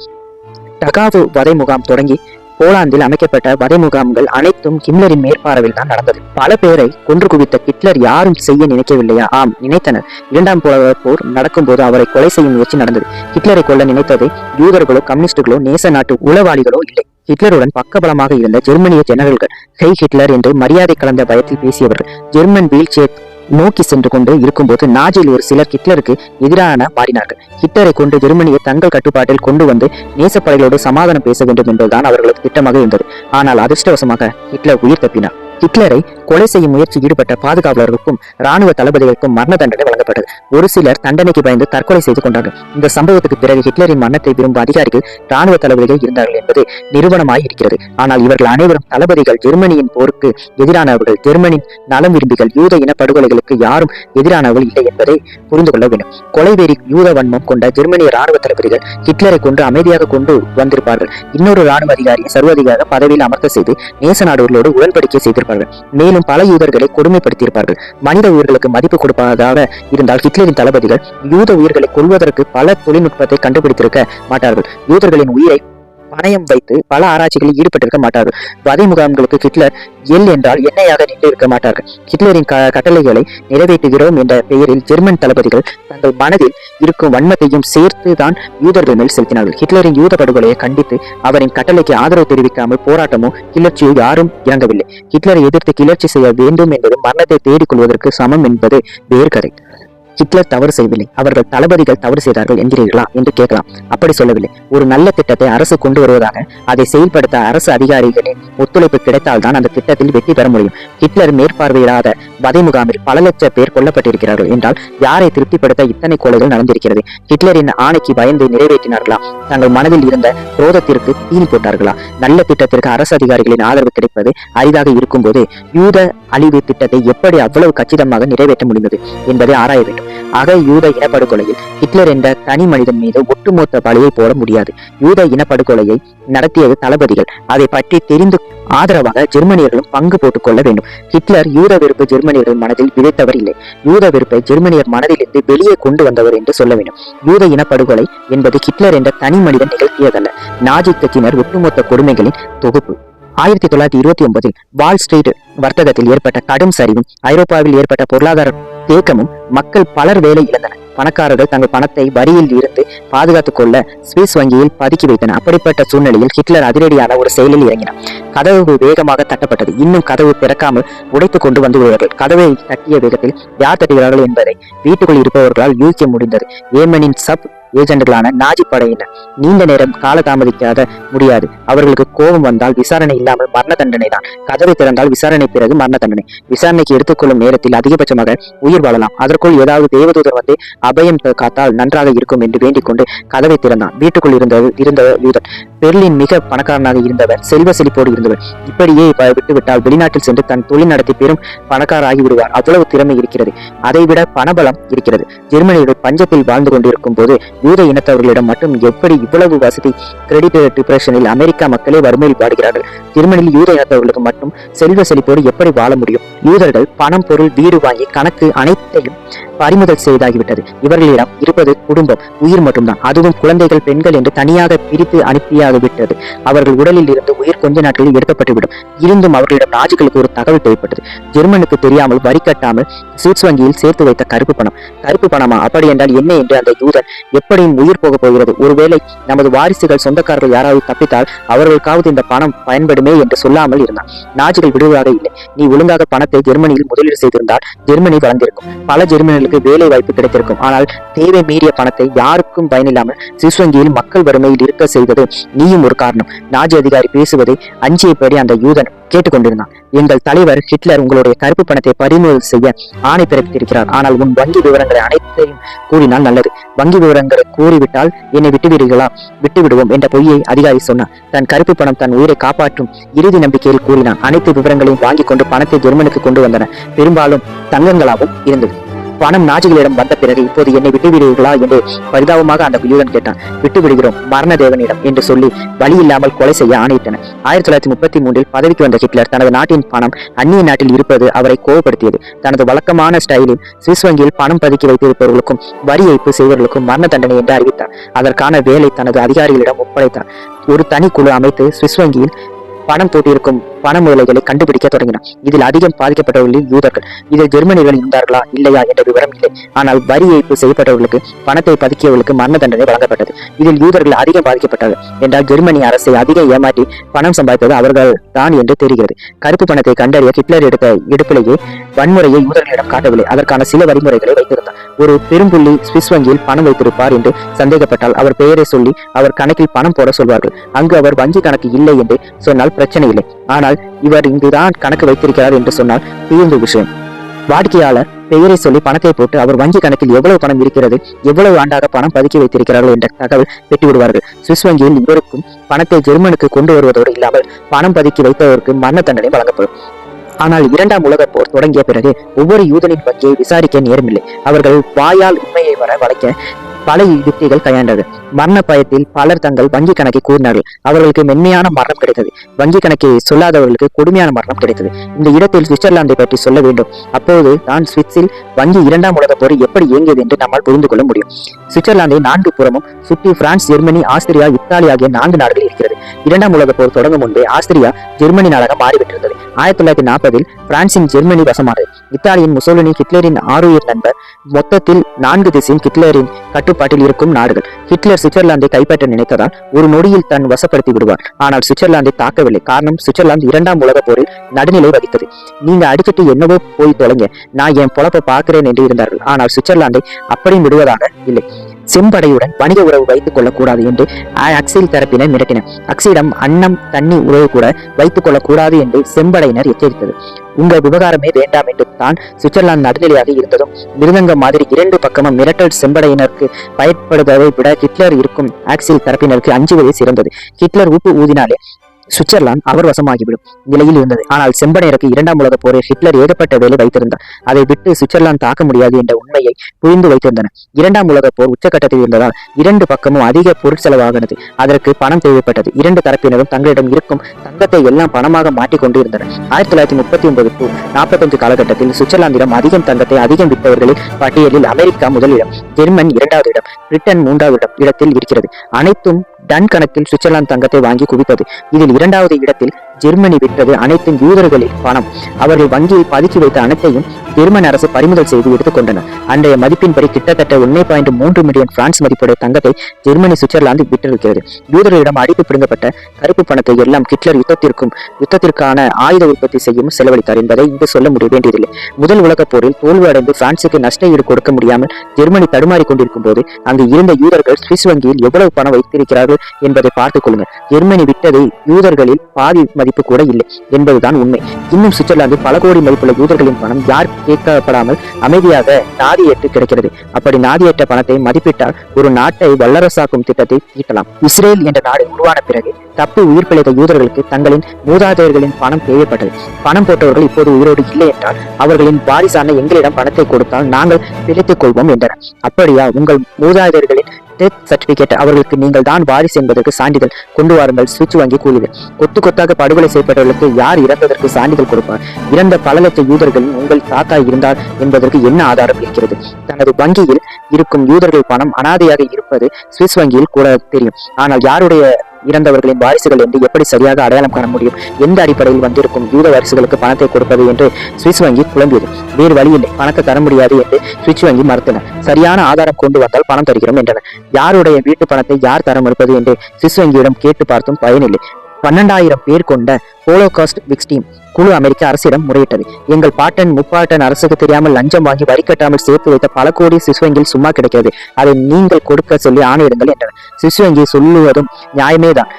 ஆளாளுக்கு எங்கள் தாத்தா பணம் என்று சுவிஸ் வங்கியிடம் கேட்டால் அவர்கள் என்ன செய்வார்கள்? இதற்கு ஒரு கமிஷன் அமைத்து விசாரணை செய்ய சொல்கிறேன் என்று அமெரிக்கா கூறியது. 1996 பால் வால்கர் தலைமையில் விசாரணை நடத்த ஆணை பிறப்பித்தனர். 1933 தொடங்கி 1995 வரை கிட்டத்தட்ட 60 ஆண்டுகள் கணக்கு பால் வால்கர் தலைமை அத்தனை கணக்குகளையும் சரிபார்த்தனர்.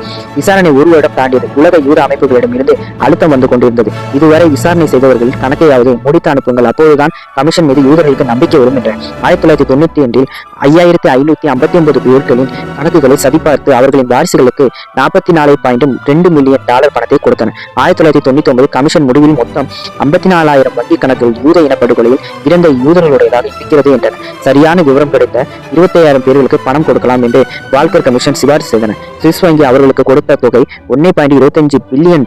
இன்னும் இந்த யூதர்களின் சுவிஸ் வங்கி கதை முடிந்த பாடில்லை. எங்கள் தாத்தா பணம் இன்னும் எனக்கு வரவில்லை என்று கூறும் யூதர்கள் இருந்து கொண்டுதான் இருக்கிறார்கள். ஒரு சிலர் சுவிஸ் வங்கி மீது வழக்கு தொடர்ந்தும் இருக்கிறார்கள்.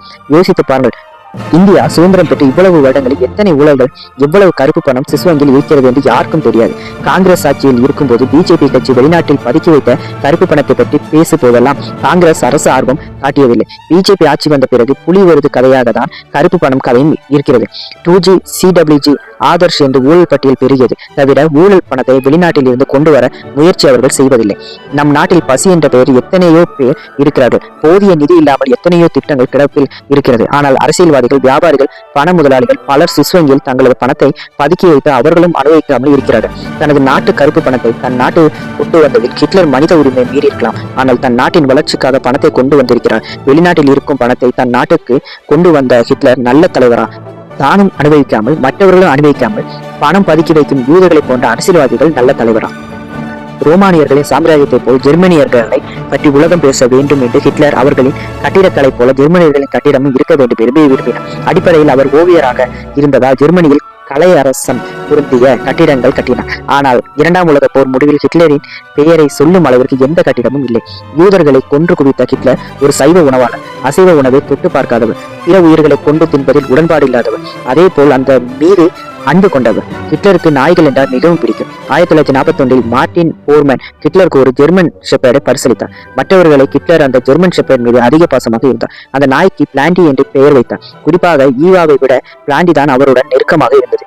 பியூரர் இல்லாத சமயத்தில் பிளாண்டியை உதைத்து தனது கோபத்தை தணித்துக் கொள்வேன் என்று ஈவா கூறியிருக்கிறார். ஹிட்லர் தனது இறுதி நாட்களில் மனநொத்த சமயத்தில் இப்போதும் எனக்கு விசுவாசமாக இருப்பவர்கள் ஈவாவும் எனது நாய் பிளாண்டியும் தான் என்று கூறியிருக்கிறார். ஹிட்லர் ஈவா தற்கொலை செய்து கொள்ளும் முன் பிளாண்டிக்கு தான் முதலில் விஷத்தை கொடுத்தார். ஹிட்லர் வாயில்லாத ஜீவன்கள் துயரப்படுவதை பார்க்க விரும்பாதவர். ஒரு முறை இந்திய மகாராஜாக்கள் பொழுதுபோக்குக்காக காட்டில் வேட்டையாடி மிருகங்கள் கொள்வதையும் அதனோடு படங்கள் எடுத்துக்கொள்ளும் வீடியோ போட்டு காட்டப்பட்டது. ஆனால் மிருகங்கள் துன்படுவதை பார்க்க மறுத்துவிட்டார். இந்த காட்சி முடிந்த பின் சொல்லுங்கள் வந்து பார்க்கிறேன். வாயில்லாத ஜீவன்கள் துன்பங்களை பார்க்க விரும்பாத ஹிட்லர் யூதர் அணுவாக கொடுமை செய்யப்படுவதை ரசித்தார் என்பதுதான் கசப்பான உண்மை. வாயில்லாத ஜீவன் மீது காட்டிய கருணை கூட ஹிட்லர் யூதர்களிடம் காட்டவில்லை. ஹிட்லர் சிகரெட் பிரியர். ஆரம்ப காலத்தில் ஒரு நாளைக்கு 40 சிகரெட் பிடிக்கக்கூடியவர். தனக்கு வருமானம் போதாத காரணத்தால் சிகரெட் பிடிப்பதை கொஞ்சம் கொஞ்சமாக குறைத்துக் கொண்டார். ஒரு கட்டத்தில் அந்த பழக்கத்தையும் விட்டார். ஹிட்லர் அதிகம் சிகரெட் பிடிப்பதால் ஒல்லியாக இருந்தார் என்ற காரணம் சொல்லப்படுகிறது. ஹிட்லர் சிகரெட்டில் இருந்த ஆர்வம் மதுவில் இல்லை. பொது நிகழ்ச்சியில் கலந்து கொள்ளும் போது எப்போதாவது பீர், ஒயின் மட்டும் அருந்துவார். மற்ற மதுக்கள் தொட்டு கூட பார்க்காதவர். வரலாறு நமக்கு என்ன சொல்லிக் கொடுத்ததோ அதை தான் ஹிட்லர் தனது நிகழ்காலத்தில் செய்தார். அதுதான் இன்றும் வரலாறாக பேசப்படுகிறது. உண்மையில் ஹிட்லர் நல்ல விஷயங்கள் என்று நினைத்து செய்வது எல்லாம் அபத்தங்கள் நிறைந்திருக்கும். காரணம், நல்ல விஷயங்களை அவர் சுயமாக முடிவெடுத்து செய்தார். கெட்ட விஷயங்களை ஹிட்லர் சொந்தமாக முடிவெடுக்கவில்லை. வரலாறு அவருக்கு எப்படி செய்ய சொல்லி கற்று தந்ததோ அதை தான் செய்தார். அப்போது பத்திரிகை ஊடகங்கள் அமைதியாக இருக்கும் போது ஹிட்லர் செய்த போது உலகமே அதிர்ந்து பேசுகிறது. ஹிட்லரின் கொடுமைகள் என்று பட்டியலிடப்படும் யூத இனப்படுகொலை, பெண்களுக்கு கருத்தடை ஒப்பந்தம் மீறல், தனது அரசியல் எதிரிகளை கொள்வது என்று செய்த தவறுகளுக்கெல்லாம் முன்மாதிரியாக இருந்தவர்கள் மற்ற வல்லரசு நாடுகளான அமெரிக்கா, சோவியத் யூனியன், பிரிட்டன் தான். ஜெர்மனியில் பரம்பரை வியாதி கொண்டவர்கள், மரபு ரீதியாக குறைபாடு கொண்ட பெண்களை கணக்கெடுக்கப்பட்டது. அவர்கள் குழந்தைகள் பெற்றுக்கொள்வதற்கு தகுதியற்றவர்கள் என்பது ஹிட்லரின் கருத்து. அவர்களுக்கு குழந்தை பிறந்தால் குறைபாடு உடைய குழந்தை பிறப்பதை விட பிறக்காமல் செய்வதே நல்லது என்று ஹிட்லர் நினைத்தார். என்னால் நல்ல உடல்நிலையான குழந்தை பெற்று தர முடியும் என்று அந்த பெண் நினைத்தால் நீதிமன்றத்தில் மனு கொடுக்கலாம். அந்த பெண் உடல்நிலையை பரிசோதனை செய்வார்கள். ஏற்கனவே சில சோதனைகள் செய்துதான் அந்த பெண்ணுக்கு கருத்தடை செய்ய சொல்லியிருப்பார்கள். பெரும்பாலும் அந்த பெண் கொடுமைக்கும் மனுவுக்கு எதிரான பதில்தான் வரும். இப்படி ஒரு பிற்போக்குத்தனமான சிந்தனை ஹிட்லருக்கு இருந்ததா என்று வியக்க வேண்டும். இன்னும் வியக்கும் அளவிற்கு ஹிட்லரை பற்றின பல தகவல்கள் இருக்கிறது. இப்போதைக்கு கருத்தடைக்கு வருவோம். ஜெர்மனிக்கு முன்பு கருத்தடை செய்வதில் பிரபலமாக நாடாக அமெரிக்கா தான் இருந்தது. வெள்ளை இனத்தவர் வீட்டில் வேலை செய்யும் கருப்பினத்து பெண்கள் தங்கள் முதலாளியின் பாலியல் கொடுமையால் சில சமயம் கற்பம் தவிப்பார்கள். வெள்ளை கருப்பு இனத்தில் புது இனம் உருவாகுவதை பெரும்பாலான வெள்ளை முதலாளிகள் விரும்புவதில்லை. அதனால் பெண்களுக்கு கருத்தடையை அமல்படுத்தினர். சட்டப்படி நடக்காத கருத்தடைகள் அதிகமாக இருந்தது. 1890களில் அமெரிக்காவில் 20 லட்சம் பேருக்கு கருத்தடை செய்யப்பட்டதாக கூறப்படுகிறது. பெண்களின் நலனுக்காக செய்யப்பட்ட கருத்தடைப்பு என்று சொன்னாலும் தவறாக நடந்து கொள்ளும் வெள்ளை இனத்தினர் மீது எந்தவித கற்பழிப்பு வழக்குகள் பதிவாகவில்லை. எமர்ஜென்சி காலத்தில் சஞ்சய் காந்தியும் மக்கள் தொகை கட்டுப்படுத்துகிறேன் என்ற பெயரில் இந்தியாவில் கருத்தடை கொண்டு வந்திருக்கிறார். இவற்றை காட்டிலும் ஹிட்லர் குறையுள்ள பெண்களுக்கு மட்டும் கருத்தடை செய்தது பெரிய விஷயமாக இல்லை. மனிதர்களுக்கு வாழும் இடங்களை இல்லாத போது மனிதருக்கான நகரத்தை உருவாக்கி கொத்து கொத்தாக யூதர்களை ஹிட்லர் கொண்டு குவித்தார். உடல் சக்கையாகவும் அளவிற்கு யூதர்களின் உழைப்பை உறிஞ்சினார். அவர்களின் சடலத்தை எதிர்ப்பதற்காக தொழிற்சாலைகளை தொடங்கினார். அதற்கான முகாம்களை உருவாக்கினார். ஹிட்லரின் மீது இந்த குற்றச்சாட்டுகளை யாராலும் நியாயப்படுத்த முடியாது ஒன்று. ஆனால் ஹிட்லரின் கொடுமைகளுக்கும் வதை முகாம்களுக்கு முன்மாதிரியாக ஒருவர் இருந்திருக்கிறார். இன்றும் அவரின் புகழ் மலை சூட்டும் ஒரு கூட்டம் இருக்கிறது. அவரின் படுகொலையை பற்றிய யாரும் பெரிதாக பேசியதில்லை. அவர்தான் சோவியத்தின் அதிபர் ஸ்டாலின். ஹிட்லரின் ஹோலோகாஸ்டுக்கு முன்னோடியாக ஸ்டாலின் கோலாம்பனோர் இருந்திருக்கிறது என்பதுதான் வரலாறு. யுக்ரைன் சோவியத்தோடு ஒரு பகுதியாக தக்க வைத்துக் கொள்ள ஸ்டாலின் செய்த ராஜதந்திரம். அரசியலில் சதி என்பது கிடையாது. உக்ரைனுக்கு உணவு செல்ல வேண்டிய அனைத்து வழிகளையும் அடைத்தார். இதனால் 1932 ஸ்டாலினால் பலர் மாண்டனர். ஜார் மன்னர் காலத்தில் இருந்தே உக்ரைன் ரஷ்யர்களால் பாதிக்கப்பட்டிருக்கிறது. அவர்கள் முன்னேற்றத்திற்கு மன்னர் அக்கறைப்படாமல் இருந்தார். முதல் உலக போரின் போது உக்ரைன் உள்ளே பிளவு ஏற்பட்டிருந்தது. ஒரு பகுதியினர் சோவியத்துக்கு ஆதரவாகவும் இன்னொரு பகுதியினர் ஆஸ்திரியாவுக்கு ஆதரவாகவும் களத்தில் குதித்தனர். முதல் உலக போரின் முடிவில் உக்ரைன் போலாந்து கட்டுப்பாட்டுக்கு வந்தது. ஹிட்லர் போலாந்து மீது படையெடுப்பதை ஸ்டாலின் ஆதரித்ததற்கு இதுவும் ஒரு காரணம். சோவியத் யூனியன் உருவான போது போலாந்து வசம் இருந்த உக்ரைனை கைப்பற்றினார். உக்ரைனுக்கு சோவியத் உக்ரைன் என்று பெயரிட்டனர். இருந்தாலும் சில பகுதிகள் செக்கோஸ்லோவியாவுடன் இருந்தது. சோவியத் பிடியில் இருந்து உக்ரைன் விடுவிக்கப்பட்டு தனி தேசமாக வேண்டும் என்று அங்கிருந்த மக்கள் போராட தொடங்கினர். புரட்சியில் ஈடுபட்டனர். புரட்சியால் உருவான சோவியத் யூனியன் உக்ரைனின் புரட்சியை ஒடுக்கியது. பலர் கைது செய்யப்பட்டார்கள். மரண தண்டனை கொடுக்கப்பட்டது. உக்ரைன் முதலாளிகளிடம் இருந்து விளைநிலங்களை கைப்பற்றி கூட்டு பண்ணைகள் உருவாக்கும் திட்டத்தை ஸ்டாலின் அறிவித்தார். அதை உக்ரைன் முதலாளிகள், சிறு வியாபாரிகள் எதிர்த்தனர். அவர்களின் எதிர்ப்பை பற்றி கவலைப்படவில்லை. இராணுவத்தின் துணை கொண்டு எல்லா நிலங்களை கைப்பற்றினார். விளைபொருட்கள் எல்லாம் சோவியத் யூனியன் கைப்பற்றியது. உக்ரைன் பகுதியில் செயற்கைக்கான பஞ்சத்தை உருவாக்கினார். அதாவது உக்ரைன் மக்களுக்கு உணவு பட்டுப்பாடா சரியாக செய்யவில்லை. அங்கிருக்கும் மக்களால் சோவியத் இராணுவத்தை எதிர்த்து ஒன்றும் செய்ய முடியவில்லை. எங்கு பட்டினி, பசி, பஞ்சம், இனம் என்று உக்ரைன் மாறியது. கம்யூனிஸ்டுகள் ஸ்டானுக்கு எதிராக முதலாளி நாடுகள் பரப்பிய பொய் பிரச்சாரம் என்று கூறலாம். ஆனால் கிட்டத்தட்ட 25 நாடுகள் இதை இனப்படுகொலை என்று அங்கீகரித்த பிறகு அப்படி இல்லை என்று நம்மால் வாதம் செய்ய முடியாது. 24 to 75 லட்சம் மக்கள் பாதிக்கப்பட்டு இருக்கிறார்கள் என்று ஒரு கணக்கு சொல்லப்படுகிறது. கம்யூனிச கொள்கையால் எல்லாருக்கும் சமம் என்று நடந்த ஆட்சியில் குறிப்பிட்ட பகுதி மக்கள் மட்டும் பஞ்சத்தால் இறந்த வரலாறு கம்யூனிச கொள்கையின் இருப்பிடமான சோவியத் யூனியனில் நடந்ததால் இது பெரிய அளவில் பேசப்படாமலே இருக்கிறது. இதை யுக்ரைன் முதலாளிகளுக்கு எதிரான ஸ்டாலின் செய்த வியூகம் என்றே பெருமையாக பேசுவார்கள். எத்தனை பச்சை குழந்தைகள் உணவில்லாமல் எலும்பும் தோலுமாக உணவில்லாமல் இருந்திருக்கிறார்கள். குழந்தைகளை கொள்வதில் ஸ்டாலினை காட்டிலும் ஹிட்லர் எவ்வளவோ பரவாயில்லை.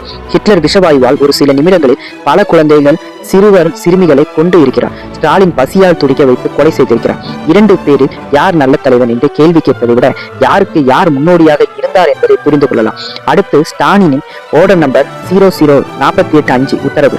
சோவியத்து கம்யூனிஸ்ட் கொள்கைக்கும் எதிராக செயல்படுபவர்களை தேடி கைது செய்யப்பட்டதற்கான அரசாணை. குறிப்பாக போலிஷ் மக்கள் சோவியத்துக்கு எதிராக உளவு பார்த்ததற்காக குற்றம் சுமத்தப்படி கைது செய்யப்படுவதற்கான அரசாணை என்று சொல்லலாம். விசாரணையின் போது கைதிகள் நரகத்தை தான் அனுபவிப்பார்கள். குற்றத்தை ஏற்றுக்கொண்டால் சீக்கிரம் மரணத்தை தழுவலாம். இல்லை, மரணம் நம்மை தழுவும் வரை நரகத்தை பார்க்க வேண்டியதாக இருக்கும். ஆர்டர் நம்பர் 00485 உத்தரவுப்படி 1,40,000 மேல் கைது செய்யப்பட்டார்கள். 1,10,000 மேற்பட்டோர் கொல்லப்பட்டார்கள். சோவியத்தின் மீண்டும் கிளர்ச்சி ஏற்படாமல் இருக்க முன்னெச்சரிக்கை நடவடிக்கையான ஸ்டாலின் செயல்பட்டார் போன்ற பல காரணங்கள் அவரின் படுகொலைக்கு கூறப்பட்டது. மேற்கிந்திய நாடுகள் ஸ்டாலினின் படுகொலை விமர்சிக்க தொடங்கிய நேரத்தில் ஹிட்லர் போலாந்து நாட்டில் தாக்குதல் நடத்தி 2ஆம் உலக போரை தொடங்கி வைத்தார். இங்கிலாந்தும் பிரான்சும் ஜெர்மன் மீது போர் அறிவித்தது. ஆனால் சோவியத் கூறிய கருத்துக்கள் அனைத்தும் நாஜிகளுக்கு ஆதரவாகவே இருந்தது. அகதிகளாக வந்த போலிஷ் கம்யூனிஸ்டுகளை நாஜிகளிடம் ஒப்படைத்தன. ஒரு கட்டத்தில் ஹிட்லரின் படை தங்களை தாக்கும் அபாயம் தெரிந்ததும் 2ஆம் உலக போரில் சோவியத்தும் குதித்தது. ஹிட்லர் நடத்திய யூத இனப்படுகொலைக்கு முன் ஸ்டாலின் நடத்திய போலிஷ் இனப்படுகொலை எண்ணிக்கை அளவில் பெரிய வித்தியாசம் இருக்கிறது. ஆனால் ஸ்டாலின் செய்ததும் படுகொலை என்பது யாராலும் மறக்க முடியாது. ஸ்டாலின் ஹிட்லர் இருவரையும் கெட்டவர்களாக பார்க்க வேண்டிய சமூகம் ஏன் ஹிட்லரை மட்டும் குறை சொல்கிறது? இருவருக்கும் ஒரு வித்தியாசம் இருக்கிறது. ஸ்டாலின் வெற்றி பெற்ற அணியில் இருந்தார், ஹிட்லர் தோல்வி பெற்ற அணியின் தலைவராக இருந்தார். 1933 ஹிட்லர் ஜெர்மன் சான்சலராக பிறகு விபச்சாரத்தை முழுவதுமாக ஒழித்தார். எந்த ஜெர்மனிய பெண்களும் பணத்திற்காக தவறாக வழியில் செல்லக்கூடாது என்பதில் அக்கறையாக இருந்தார். ஆனால் தோசை கல்லோடு திருப்பி போட்டால் தோசை நன்றாக வரும் என்ற நம்பிக்கையில் புதுவிதமாக திட்டத்தை ஹிட்லர் அமல்படுத்தினார். ஜெர்மனிய பெண் தனது வாழ்நாளில் முடிந்த அளவுக்கு ஆரிய குழந்தையை பெற்று எடுப்பதுதான் அவளின் லட்சியமாக இருக்க வேண்டும். அதற்கு திருமணம் செய்து கொள்ள வேண்டும் என்பது கூட அவசியமில்லை. பிறக்கும் குழந்தை சுத்த ஆரிய ரத்தமாக இருக்க வேண்டும், அவ்வளவுதான். ஜெர்மனிய பெண்கள் ஜெர்மனிய ஆண்களோடு மட்டுமே சேர வேண்டும். யூத ஆண்களோடு செய்து கொண்ட கலப்பு திருமணம் செல்லாது. அவர்களின் வாரிசுகளை பரலோகத்தில் இடம் காலியாக இருக்கிறது. அவர்கள் பத்திரமாக அனுப்பி வைக்கப்படுவார்கள். அதே போல் யூத பெண்ணை மணந்து கொண்ட ஜெர்மனிய ஆண்களும் புது பெண்ணை தேடி திருமணம் செய்து கொண்டு புது வாழ்க்கை தொடங்கலாம். மொத்தத்தில் கலப்பு திருமணம் ஜெர்மனியில் ரத்து செய்யப்பட்டது. அவர்களின் வாரிசுகள் ஆரியமற்ற குழந்தைகள் என்று கூறி அவர்களின் பெற்றோர்களிடம் இருந்து பிரித்து விஷவாயுவை குளிக்க வைத்தார். ஹிட்லர் ஜெர்மனிய பெண்களுக்கு விதவை என்ற வார்த்தை அகராதியில் இருந்து நீக்கினார். ஒரு ஜெர்மனிய பெண் கணவரால் இழந்தால் அவர்களுக்கு வாழ்க்கை கொடுக்க இன்னொரு ஜெர்மனியான் தயாராக இருக்க வேண்டும். மொத்தத்தில் ஜெர்மனிய பெண் குழந்தை பெற்றுக் கொள்வதில் இருந்து தப்பிக்க முடியாது. அதே சமயம் அவர்கள் விபச்சாரத்தில் ஈடுபட கூடாது. அமெரிக்க, பிரிட்டன் நாடுகளில் கருப்பின பெண்களுக்கு எப்படிப்பட்ட பாலியல் கொடுமைகள் செய்தார்கள் வரலாற்றால் மறுக்க முடியாது. ஒரு நாளைக்கு ஒரு வேளை உணவு, 6 வேளை முதலாளியோடு உடலுறவு கொள்ள வேண்டும் என்பது அடிமை பெண்களின் நிலைமை. அந்த முதலாளி வீட்டுக்கு விருந்தாளிகள் வந்தால் அவர்களின் நிலைமை அதைவிட பரிதாபம். கருப்பின துவேஷம் என்பது முதலாளி நாடுகளின் பிறப்புரிமை. அதற்காக ஹிட்லரின் யூத துவேஷத்தோடு எப்படி ஒப்பிடுவது? இரண்டும் ஒன்றா? கேள்வி எல்லாம் கேட்டால் கூடாது. ஹிட்லர் பல லட்ச யூதர்களை கொலை செய்த கொடுங்கோலன் அல்லவா? அப்படி என்ற பல நூற்றாண்டுகளாக கருப்பினத்தரை அடிமை செய்து வாழ்ந்து வந்த அமெரிக்கர்கள் வீரமுடையவர்களா? செவ்விந்திய இனப்படுகையில் உருவானதுதான் அமெரிக்கா என்ற தேசம். 200-300 ஆண்டுகள் கருப்பினத்தவர்களை கொன்று அடிமையாக்கிய வந்தவர்கள் ஹிட்லரின் யூத படுகொலையை உலகம் முழுக்க விளம்பரம் செய்தார்கள் என்பதை மறுக்க முடியாது. ஒரே வித்தியாசம், யூத இனப்படுகொலை ஹிட்லரின் தனி மனித தலைமையில் நடந்ததால் அவர் கெட்டவராக தெரியப்பட்டார். அமெரிக்கா, பிரிட்டன் போன்ற நாட்டின் முதலாளிகள் அரசாங்க அனுமதியோடு செய்ததால் அது பெரிய தவறாக தெரியவில்லை, தெரிய போவதும் இல்லை. காரணம், அது அனைத்தும் அவர்களின் அன்றாட வாழ்க்கை ஒன்றாக மாறிவிட்ட சம்பவம். கருப்பின பெண்களை அடிமையாக அனுபவித்த அமெரிக்க, பிரிட்டன் சீமான்கள் வெள்ளை இள பெண்கள் கேளிக்கை விடுதியில் அனுபவித்தனர்.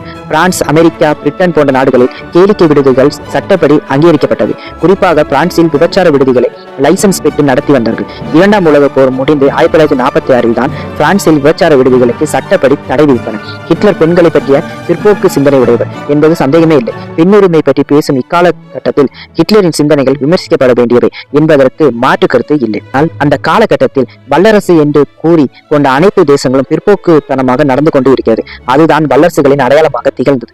தனது தேசத்தை வல்லரசாக்க வேண்டும் என்று விரும்பிய ஹிட்லரும் அதே வழியில் தான் சென்றார் என்பதை தெல்ல தெளிவாக புரிகிறது. குறைந்தபட்சம் தனது ஜெர்மனிய பெண்கள் விபச்சாரத்தில் ஈடுபடக்கூடாது என்று ஹிட்லர் நினைத்திருக்கிறார். அதற்காக செயல் திட்டங்களை அமல்படுத்தி இருக்கிறார். வெள்ளை இன வெறி தேசங்களான எந்த வல்லரசு தேசங்கள் விபச்சாரத்தை ஒழிக்க நினைத்திருக்கிறார்களோ, குறிப்பிட்ட சமூக பெண்கள் விபச்சாரத்தை ஈடுபடாமல் இருக்க திட்டங்கள் வகுத்தார்களோ என்றால் இல்லை என்று தான் சொல்ல வேண்டும். அமெரிக்கா, பிரிட்டன், பிரான்ஸ் போன்ற வல்லரசு தேசங்களின் தலைவரை காட்டிலும் ஹிட்லர் கொஞ்சம் நல்ல தலைவராகவே.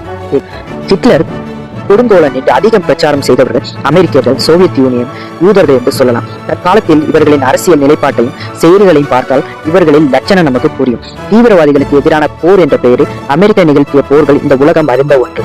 ஒசாமா பில்லேனுக்காக பிடிப்பதற்காக அமெரிக்கா ஆப்கான் நாட்டை எதிர்க்கும் விதமாக போர் செய்தது. சரி, 9/11 தாக்குதலுக்கு பதில் தாக்குதல் என்று விட்டுவிடலாம். 80களில் நண்பனாக இருந்த சதாம் ஹுசேன் பயங்கர அணு ஆயுதம் எல்லாம் வைத்திருக்கிறார் என்று ஈராக் மீது போர் தொடுத்து அவரை கைது செய்தார்கள், தூக்கிலும் போட்டார்கள்.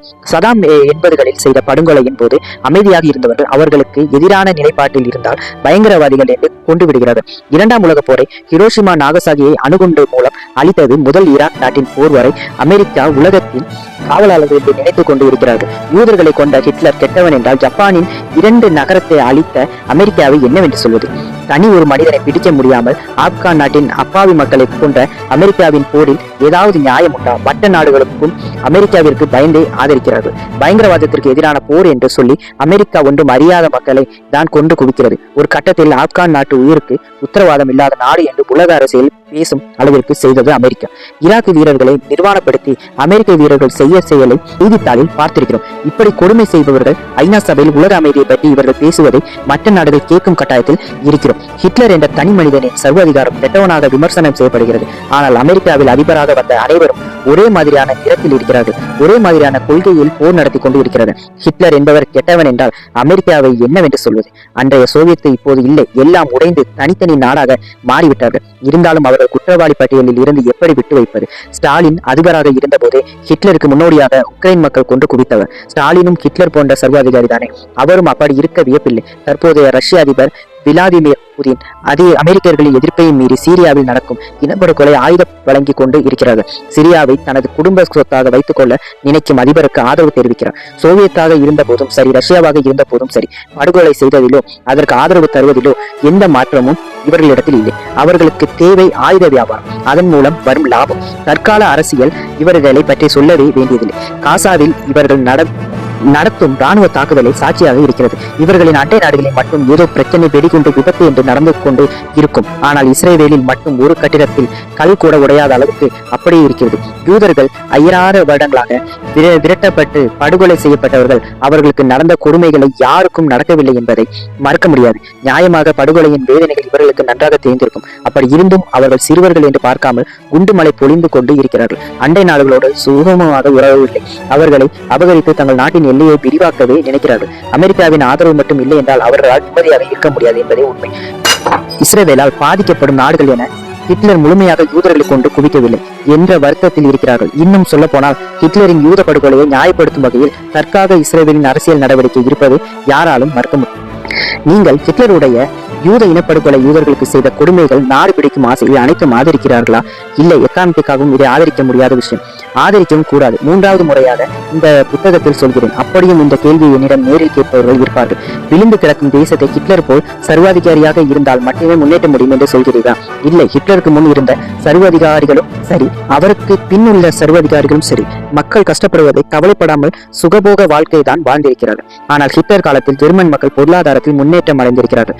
பெரிய அளவில் சுகபோகமான வாழ்க்கையோ தண்ட செலவோ ஹிட்லர் செய்ததாக குறிப்புகள் இல்லை. கைப்பற்றிய தேசத்தில் இருந்து தங்கங்களை தனது நாட்டுக்கு கொண்டு வந்த தங்கங்கள் கூட தனது நாஜி கட்சி கட்டுப்பாட்டில் வைத்திருந்தார். ஹிட்லர் போன்று தனது நாட்டை நேசிப்பவர்களும் மட்டுமே அவர்களது நாட்டை முன்னேற்ற முடியும் என்பதை சொல்கிறேன். ஹிட்லர் நல்ல தலைவன் என்று நீ RSS ஆதரவாளனா, பிஜேபி கட்சியா? ஹிட்லரை ஆரிய வெறியனாக பார்ப்பவர்கள் அதிகம். இப்படி என்னை நினைப்பார்கள். RSS உறுப்பினர்களோடு எந்த தொடர்பு இல்லை. ஹிந்துவாக கொள்கை மீது எந்த ஈடுபாடும் கிடையாது. ஹிட்லர் இறந்து 70 வருடங்களாகிறது.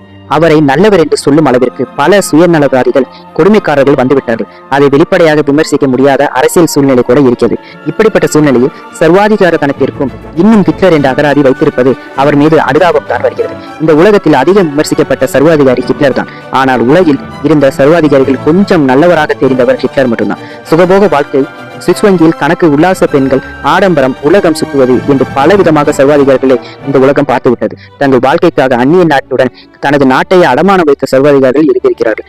தன் நாட்டை அடிமையாக்க நினைத்த எல்லா நாடுகளும் தன் நாட்டுக்கு அடிமையாக இருக்க வேண்டும் என்று எந்த சர்வாதிகாரியும் நினைத்ததில்லை. ஹிட்லர் உலகமே ஜெர்மனி கட்டுப்பாட்டில் இருக்க வேண்டும் என்று விரும்பினார். ஹிட்லராக காலத்து வாங்க முடியாது என்றாலும் அவரிடம் இருக்கும் நல்ல குணத்தை புறக்கணிக்காமல் நாம் புரிந்து கொள்ள முயற்சிப்போம். ஒருவேளை 2ஆம் உலக போர் ஒன்று நடக்காவிட்டால் பிரிட்டிஷ் சாம்ராஜ்யத்தில் இந்தியாவை போன்ற பல நாடுகள் அடிமையாகவே இருந்திருக்கலாம். அடிமைகளை மனமுகர்ந்து விடுதலை செய்ய எந்த முதலாளிகளுக்கும் மனம் வராது. இதையும் மீறி உலகமே ஒருவனை கெட்டவன், ஆரிய வெறியன் என்று சொல்லும் போது நீ மட்டும் நல்ல தலைவன் என்கிறாய், நீயும் கெட்டவனாக இருப்பாய் என்று நீங்கள் சொல்லலாம். என்ன செய்வது? நான் மகாபாரத்தில் தர்மரின் பாத்திரத்தால் ஈர்க்கப்பட்டவன். என் கண்ணுக்கு அனைவருமே நல்லவர்களாக தான் தெரிகிறார்கள். தவறு செய்தவர்களின் சூழ்நிலையை வைத்து எனக்கு பார்க்க பழகிவிட்டது. இதையும் மீறி நீங்கள் தர்க்க ரீதியான விமர்சனத்தை எழுப்புவீர்கள் என்பதை நான் அறிவேன். இதில் கேள்வி கேட்டு பதில் கூறியதை தவிர்த்து கேள்வி கேட்டால் நன்றாக இருக்கும். போக போறது பெர்லின் நகர். அங்க இருந்துதான் இந்த கதை ஸ்டார்ட் ஆகும். பெர்லின் நகர்ல மண்ணுக்கு அடியில ஒரு அண்டர் கிரவுண்ட் பங்கர். இது ஹிட்லர் தனக்காக முன்னாடியே பிளான் பண்ணி கட்டினதுதான் இந்த பங்கர். 7 to 8 மீட்டர் மண்ணுக்கடியில ஆழத்துல இந்த பங்கர் அமைக்கப்பட்டிருக்கு. இந்த பங்கர்ல 2 ஃப்ளோர்.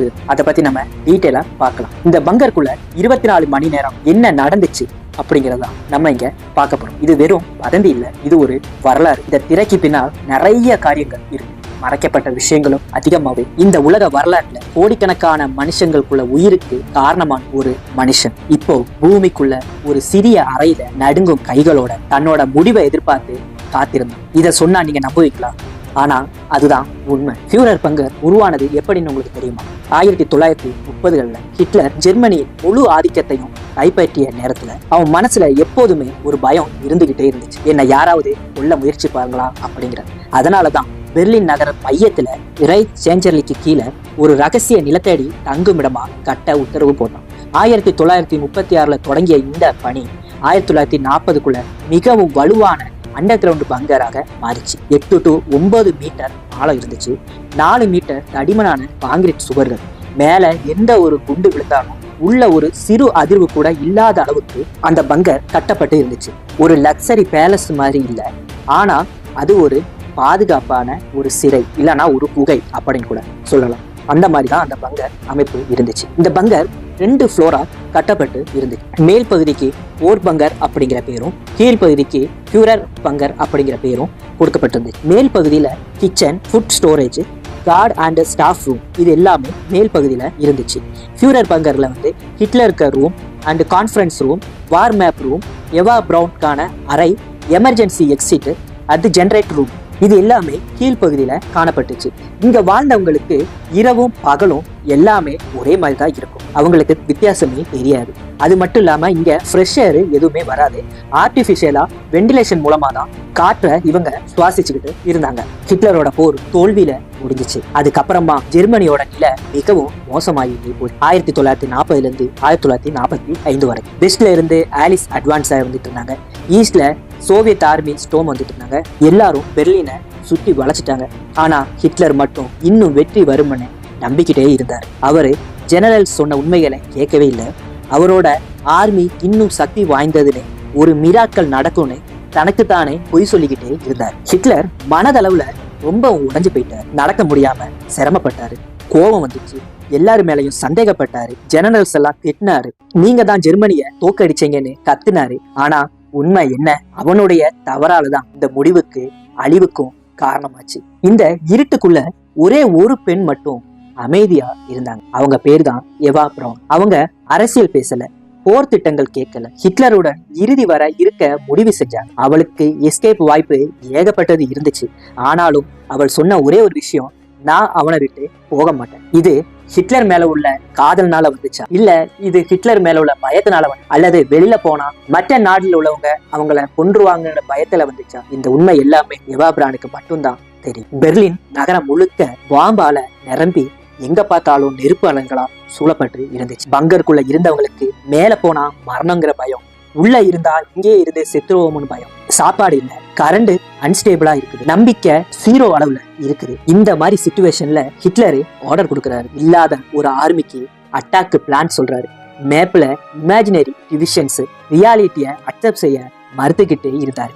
அப்போ ஒரு ஜெனரல் சொன்னார், எங்க கிட்ட சோல்ஜர் யாருமே இல்ல, வெப்பன்ஸ் இல்ல, கரண்ட் அன்ஸ்டேபிளா இருக்கு, தேவையான அளவுக்கு ஃபுட் இல்ல. இது எல்லாம் சொன்னதுக்கு அப்புறமா ஹிட்லர் சொன்ன ஒரு வார்த்தை, நீங்க எல்லாருமே துரோகிகள். இந்த ஒரு வார்த்தையில இருந்து நம்ம புரிஞ்சுக்க முடியும், ஹிட்லர் ரியாலிட்டியில இல்ல, அவர் முழுமையா அவரையே அவர் இழந்துகிட்டு இருக்காரு அப்படிங்கிற ஒரு தருணம். ஏப்ரல் 29 1945 ஹிட்லருக்கு அடுத்து என்ன நடக்க போகுதுன்னு தெரியும். ஆனா அதே இரவுல ஹிட்லருக்கும் எவா பிரானுக்கும் திருமணம் நிச்சயிக்கப்படுது. நோ செலிப்ரேஷன், நோ ஹாப்பினஸ், எல்லாரும் அமைதியா ரொம்பவும் சைலண்டா அந்த இரவு நீங்கிக்கிட்டே இருக்கு. திருமணம் நல்லபடியா முடியுது. அதற்கு பிறகு ஹிட்லர் தன்னோட அறைக்குள்ள போய் அவரு ஒரு வில் எழுதுறார். தன் உடலை பப்ளிக்கா காட்டக்கூடாது, சோவியட் கைக்கும் விடக்கூடாது, எல்லாவற்றையும் எரிக்கணும் அப்படிங்கிற ஒரு உத்தரவு அவர் எழுதுறார். ஏப்ரல் 30 1945 காலையில பங்கர் உள்ள ஒரு விசித்திரமான அமைதி நிலவுது. வெடிகுண்டுகளுக்குள்ள சத்தம் எதுவுமே கேட்கல. இப்ப எல்லாமே அவங்களுக்கு தூரத்துல இருந்து மட்டும்தான் கேக்குது. ஆனா ஹிட்லர் தூங்கவே இல்லை. அவனோட முகத்துல பயம் இல்ல, கோபம் இல்ல, ஆனா தோற்று போயிட்டோம் அப்படிங்கிற ஒரு வெறுமை மட்டும் அவன் முகத்துல தெளிவா தெரிஞ்சுக்கிட்டே இருக்கு. அவன் கூடத்துல எவா பிரான் இருக்காங்க. இருவரும் பேசவும் இல்லை. ரொம்பவும் அமைதியான ஒரு சூழல் அந்த இடத்துல நிலவிக்கிட்டே இருக்குது. ஏன்னா அவங்க 2 பேரும் என்னெல்லாம் பேசணுமோ அதெல்லாம் ஏற்கனவே பேசி முடிச்சுட்டாங்க. தான் சாக போறங்கிற முடிவு பண்ண ஹிட்லர் எப்படி சாக போறோம் அப்படிங்கிறத தீர்மானிக்கிறார். முதல்ல ஒரு விஷ பரிசோதனை நடத்துறார். ஹிட்லர் சைனைடு கேப்சூலை இது ஒர்க் ஆகுமா இல்லையா, ஒருவேளை சைனைடு கேப்சூலை நம்ம சாப்பிட்டு உயிரோட இருப்போமோ அப்படிங்கிற ஒரு சந்தேகத்துல அவரு ரொம்பவும் செல்லமா வளர்த்த அவரோட நாய் புளோண்டிக்கு கொடுத்து சோதிக்க சொல்றாரு. அவங்களும் அந்த கேப்சூலை அந்த நாய்க்கு கொடுக்குறாங்க. அது சில நொடிகள்ல அந்த நாய் துடிதுடித்து சாகுது. அந்த நாயோட ஆட்சி அங்க இருந்த எல்லாரோட மனதையும் நொறுக்கி போட்டு அந்த அளவுக்கு அது கொடூரமா இருக்கவும் செஞ்சு. சுமார் 3 மணி அளவுல ஹிட்லர் வெளியில வந்தார். அவரோட செக்ரட்டரி, கார்ட்ஸ், குக் எல்லாரையும் லைனா நிக்க வச்சு அவங்க எல்லாருக்கும் கை குலுக்கினார். அவர் எதுவுமே பேசல, அவரு அழல. அவர் எல்லாரையும் பார்த்து சொன்ன ஒரே ஒரு விஷயம், நான் என்னுடைய முடிவை தேர்ந்தெடுத்தேன். இப்படி சொல்லி அவரோட ரூமுக்குள்ள போய் கதவை சாத்திக்கிறார். அந்த ரூமுக்குள்ள இருந்ததே எவா பிரான், அடால்ஃப் ஹிட்லர். சில நிமிடங்கள் ரொம்பவும் அமைதியா போய் அந்த நிமிடங்கள் பல வருடங்கள் மாதிரி எல்லாருக்கும் தோணும். திடீர்னு ஒரு துப்பாக்கி சத்தம் கேட்டு வெளியில இருந்த ஆர்ட்ஸ் செக்ரட்டரி எல்லாரும் கதவை திறந்துட்டு உள்ள போய் பார்த்தாங்க. எவா பிரான் கட்டில படுத்தபடி சைனைட் கேப்சூலை சாப்பிட்டு அவங்க இறந்திருந்தாங்க. ஹிட்லர் சைனைட் கேப்சூலையும் சாப்பிட்டுட்டு அவரையே அவர் சுட்டுக்கிட்டார். இந்த காட்சி அங்க சுற்றி இருந்த எல்லாரும் மனதிலையும் ஒரு பயத்தையும் ஒரு கலக்கத்தையும் ஒரு கருணை கலந்த உணர்வையும் தோண்டிச்சு. உலகத்தையே நடுங்க வைத்த மனுஷன் ஒரு சின்ன அறையில யாருக்கும் உதவ முடியாத அவனோட முடிவை அவனே தேடிக்கிட்டான். ஹிட்லர் மேல எந்த அளவுக்கு அவங்களுக்கு பயம் இருந்துச்சு அப்படின்னா, அவன் இறந்த பிறகு கூட அவன் போட்ட உத்தரவை அவங்க செஞ்சு முடிச்சாங்க. அவன் எழுதி வச்ச அந்த வில்லுல என்னுடைய உடலை எனிமிக்கு கிடைக்காம அழிச்சிருங்க அப்படின்னு சொல்லி எழுதப்பட்டது. உடனே அங்க இருந்தவங்க எல்லாம் அடுத்த நடவடிக்கை அதான் செஞ்சாங்க. உடல்களை எடுத்தாங்க, பிளாங்கெட்ல மூடப்பட்டு பங்கருக்கு வெளியில ஒரு கார்டனுக்கு கொண்டு போனாங்க. பெட்ரோல் ஊத்துனாங்க. வெடிகுண்டு வெடிச்சுக்கிட்டு இருக்க அதே நேரத்துல நெருப்புல ஹிட்லரோடும் எவா பிரானோட உடல்களும் எரிக்கப்பட்டுக்கிட்டே இருந்து. இதுதான் நாசி ஆட்சியின் கடைசி சாட்சி. பங்கருக்குள்ள இருந்தவங்க எல்லாம் தப்பிக்க முற்பட்டாங்க. அந்த டைம்ல சிலர் சோவியத் ஆர்மி கையில பிடிபட்டுட்டாங்க, சிலர் சூசைட் செஞ்சுக்கிட்டாங்க, சிலர் மட்டும் உயிர் தப்பி போனாங்க. இப்போ அந்த பங்கருக்குள்ள யாருமே இல்லை, முழுவதுமா காலியாகி போச்சு. ஒரு உலகத்தையே ஆளணும் அப்படிங்கிற வந்த ஒரு மனுஷனோட வாழ்க்கையை முடிச்சுக்கிட்ட இந்த பங்கர், அதுக்கப்புறமா சோவியத் யூனியன் அந்த பங்கரை பார்ஷலி டிஸ்ட்ராய் செய்தாங்க. லேட்டரா பெர்லின் ரீடெவலப்மெண்ட் போது அது முழுக்க மறைக்கப்பட்டு போய் இப்போ அந்த இடத்துல அபார்ட்மெண்ட்டும் பார்க்கிங் ஏரியா ஒரு சின்ன ஒரு போர்டு மட்டும் தான் இருக்கு. எந்த மொமெண்டும் இல்லை, எந்த ஸ்டாச்சுவும் அங்க இல்லை. ஜெர்மனி ஒரே ஒரு விஷயம் தான் சொல்றாங்க, இந்த மாதிரி ஒருவர் மீண்டும் உருவாகவே கூடாது. ஹிட்லர் இறந்து போனதுக்கு அப்புறமா நிறைய கான்ஸ்பிரன்சி தியரிஸ் வந்துச்சு. அர்ஜென்டினாக்கு தப்பிச்சுட்டு போயிட்டாரு, சப்மரீன்ல எஸ்கேப் ஆயிட்டார், இது ஃபேக் பாடி தான், அதை தான் அவங்க எரிச்சாங்க. ஆனா டிஎன்ஏ டெஸ்டும் சோவியட் ரெக்கார்டும் ஒரே ஒரு உண்மையதான் சொல்லும், ஹிட்லர் 1945 ஏப்ரல் 30 இறந்துட்டார் அப்படிங்கிறது. அவங்க உடல் எரிக்கப்பட்டதால முழு உடல் கிடைக்கவில்லை. அதனாலதான் இந்த வதந்திகளும் காரணமா அமைஞ்சது. ஒரு மனிதன் தன்னை கடவுளாக நினைத்தான், ஆனால் அவன் முடிந்த இடம் ஒரு இருண்ட அண்டர் கிரவுண்ட் அறை. இந்த பங்கர் ஹிட்லரின் கல்லறை மற்றும் மனித வெறுப்பின் கல்லறை. 45 ஏப்ரல் மாதம் ஜெர்மனி தலைநகர்ல பெர்லின் முழுக்க வெடிகுண்டு சத்தம் கேட்டுக்கிட்டு இருக்கு. ஆனா அங்க ஒரே ஒரு இடத்துல மட்டும் மிகவும் பயத்தோட இருக்கிற ஒரு குழு இருக்குது. அதுதான் ஹிட்லரோட ஒரு குழு. அவங்க பங்கர் உள்ளுக்க இருக்கிறாங்க. அவங்களுக்கு அடுத்து என்ன நடக்க போகுது அப்படிங்கிற விஷயம் அவங்களுக்கு தெரியும். ஆனாலும் அவங்க மிகவும் பயத்தோட அந்த பங்கர் உள்ளுக்க அவங்க இருக்கிறாங்க. 1889 ஏப்ரல் 20 ஆஸ்திரேலியாவுல ஒரு குழந்தை பிறந்துச்சு. அந்த குழந்தை இந்த உலக வரலாற்றையே மாற்ற போகுது அப்படிங்கிறது யாருக்குமே தெரியாது. அந்த குழந்தையோட ஆசை என்ன தெரியுமா? ஒரு பெரிய அரசியல் தலைவர் ஆகணும் அப்படிங்கிறது இல்ல, ஒரு ஓவியராக வேணும் அப்படிங்கறதா அந்த குழந்தையோட ரொம்ப பெரிய ஒரு கனவா இருந்து. ஆனா அவரோட கனவை மாத்துனது ஃபர்ஸ்ட் வேர்ல்டு வார். அதுல ஜெர்மனி தோற்று போனது அந்த குழந்தைக்கு மிகவும் ஒரு கோபத்தை தூண்டுச்சு. அதனாலதான் நாசி எழுச்சும் பெற்றுச்சு. 1920 ஜெர்மனி பொருளாதார ரீதியா ரொம்பவும் சிதறி போச்சு. அந்த நேரத்துல ஒரே ஒரு மனுஷன் மட்டும் அவனோட உற்சாகமா அவனோட தைரியமான குரல்ல எழுந்து நின்று சொன்னா, நாம மீண்டும் எழுவோம். அவர் சொன்ன அந்த பேச்சு தீ போல பரவிச்சு. நாசி கட்சி உருவாச்சு. மக்கள் கோபம் அவருக்கு அதிகாரம் கொடுத்துச்சு. 1933 அவர் ஜெர்மனியின் சான்சலர் ஆகிறார். அவரோட அதிகாரம் முழுவதும் அவரோட கையில இருக்கு. 1939 போலாந்து மீது தாக்குதல் நடந்துச்சு. அந்த தாக்குதல் மூலமா தொடங்கப்பட்டதுதான் 2ஆம் உலக போர். ஐரோப்பா முழுவதும் தீ பரவி இருந்துச்சு. மில்லியன் கணக்கான மக்கள் உயிரிழந்தாங்க. அதுக்கு பேரு கூட ஹோலோகாஸ்ட் அப்படிங்கிற பேரு. மனித வரலாற்றுல கருப்பு அத்தியாயம் அப்படின்னு சொல்லலாம். இவ்வளவு பிரச்சனைகளுக்கும் யார் காரணம்? வேற யாரு? ஹிட்லர் தான். ஆனா இவரோட ஆட்சி ஒன்னும் நிரந்தரமா நீடிக்கல.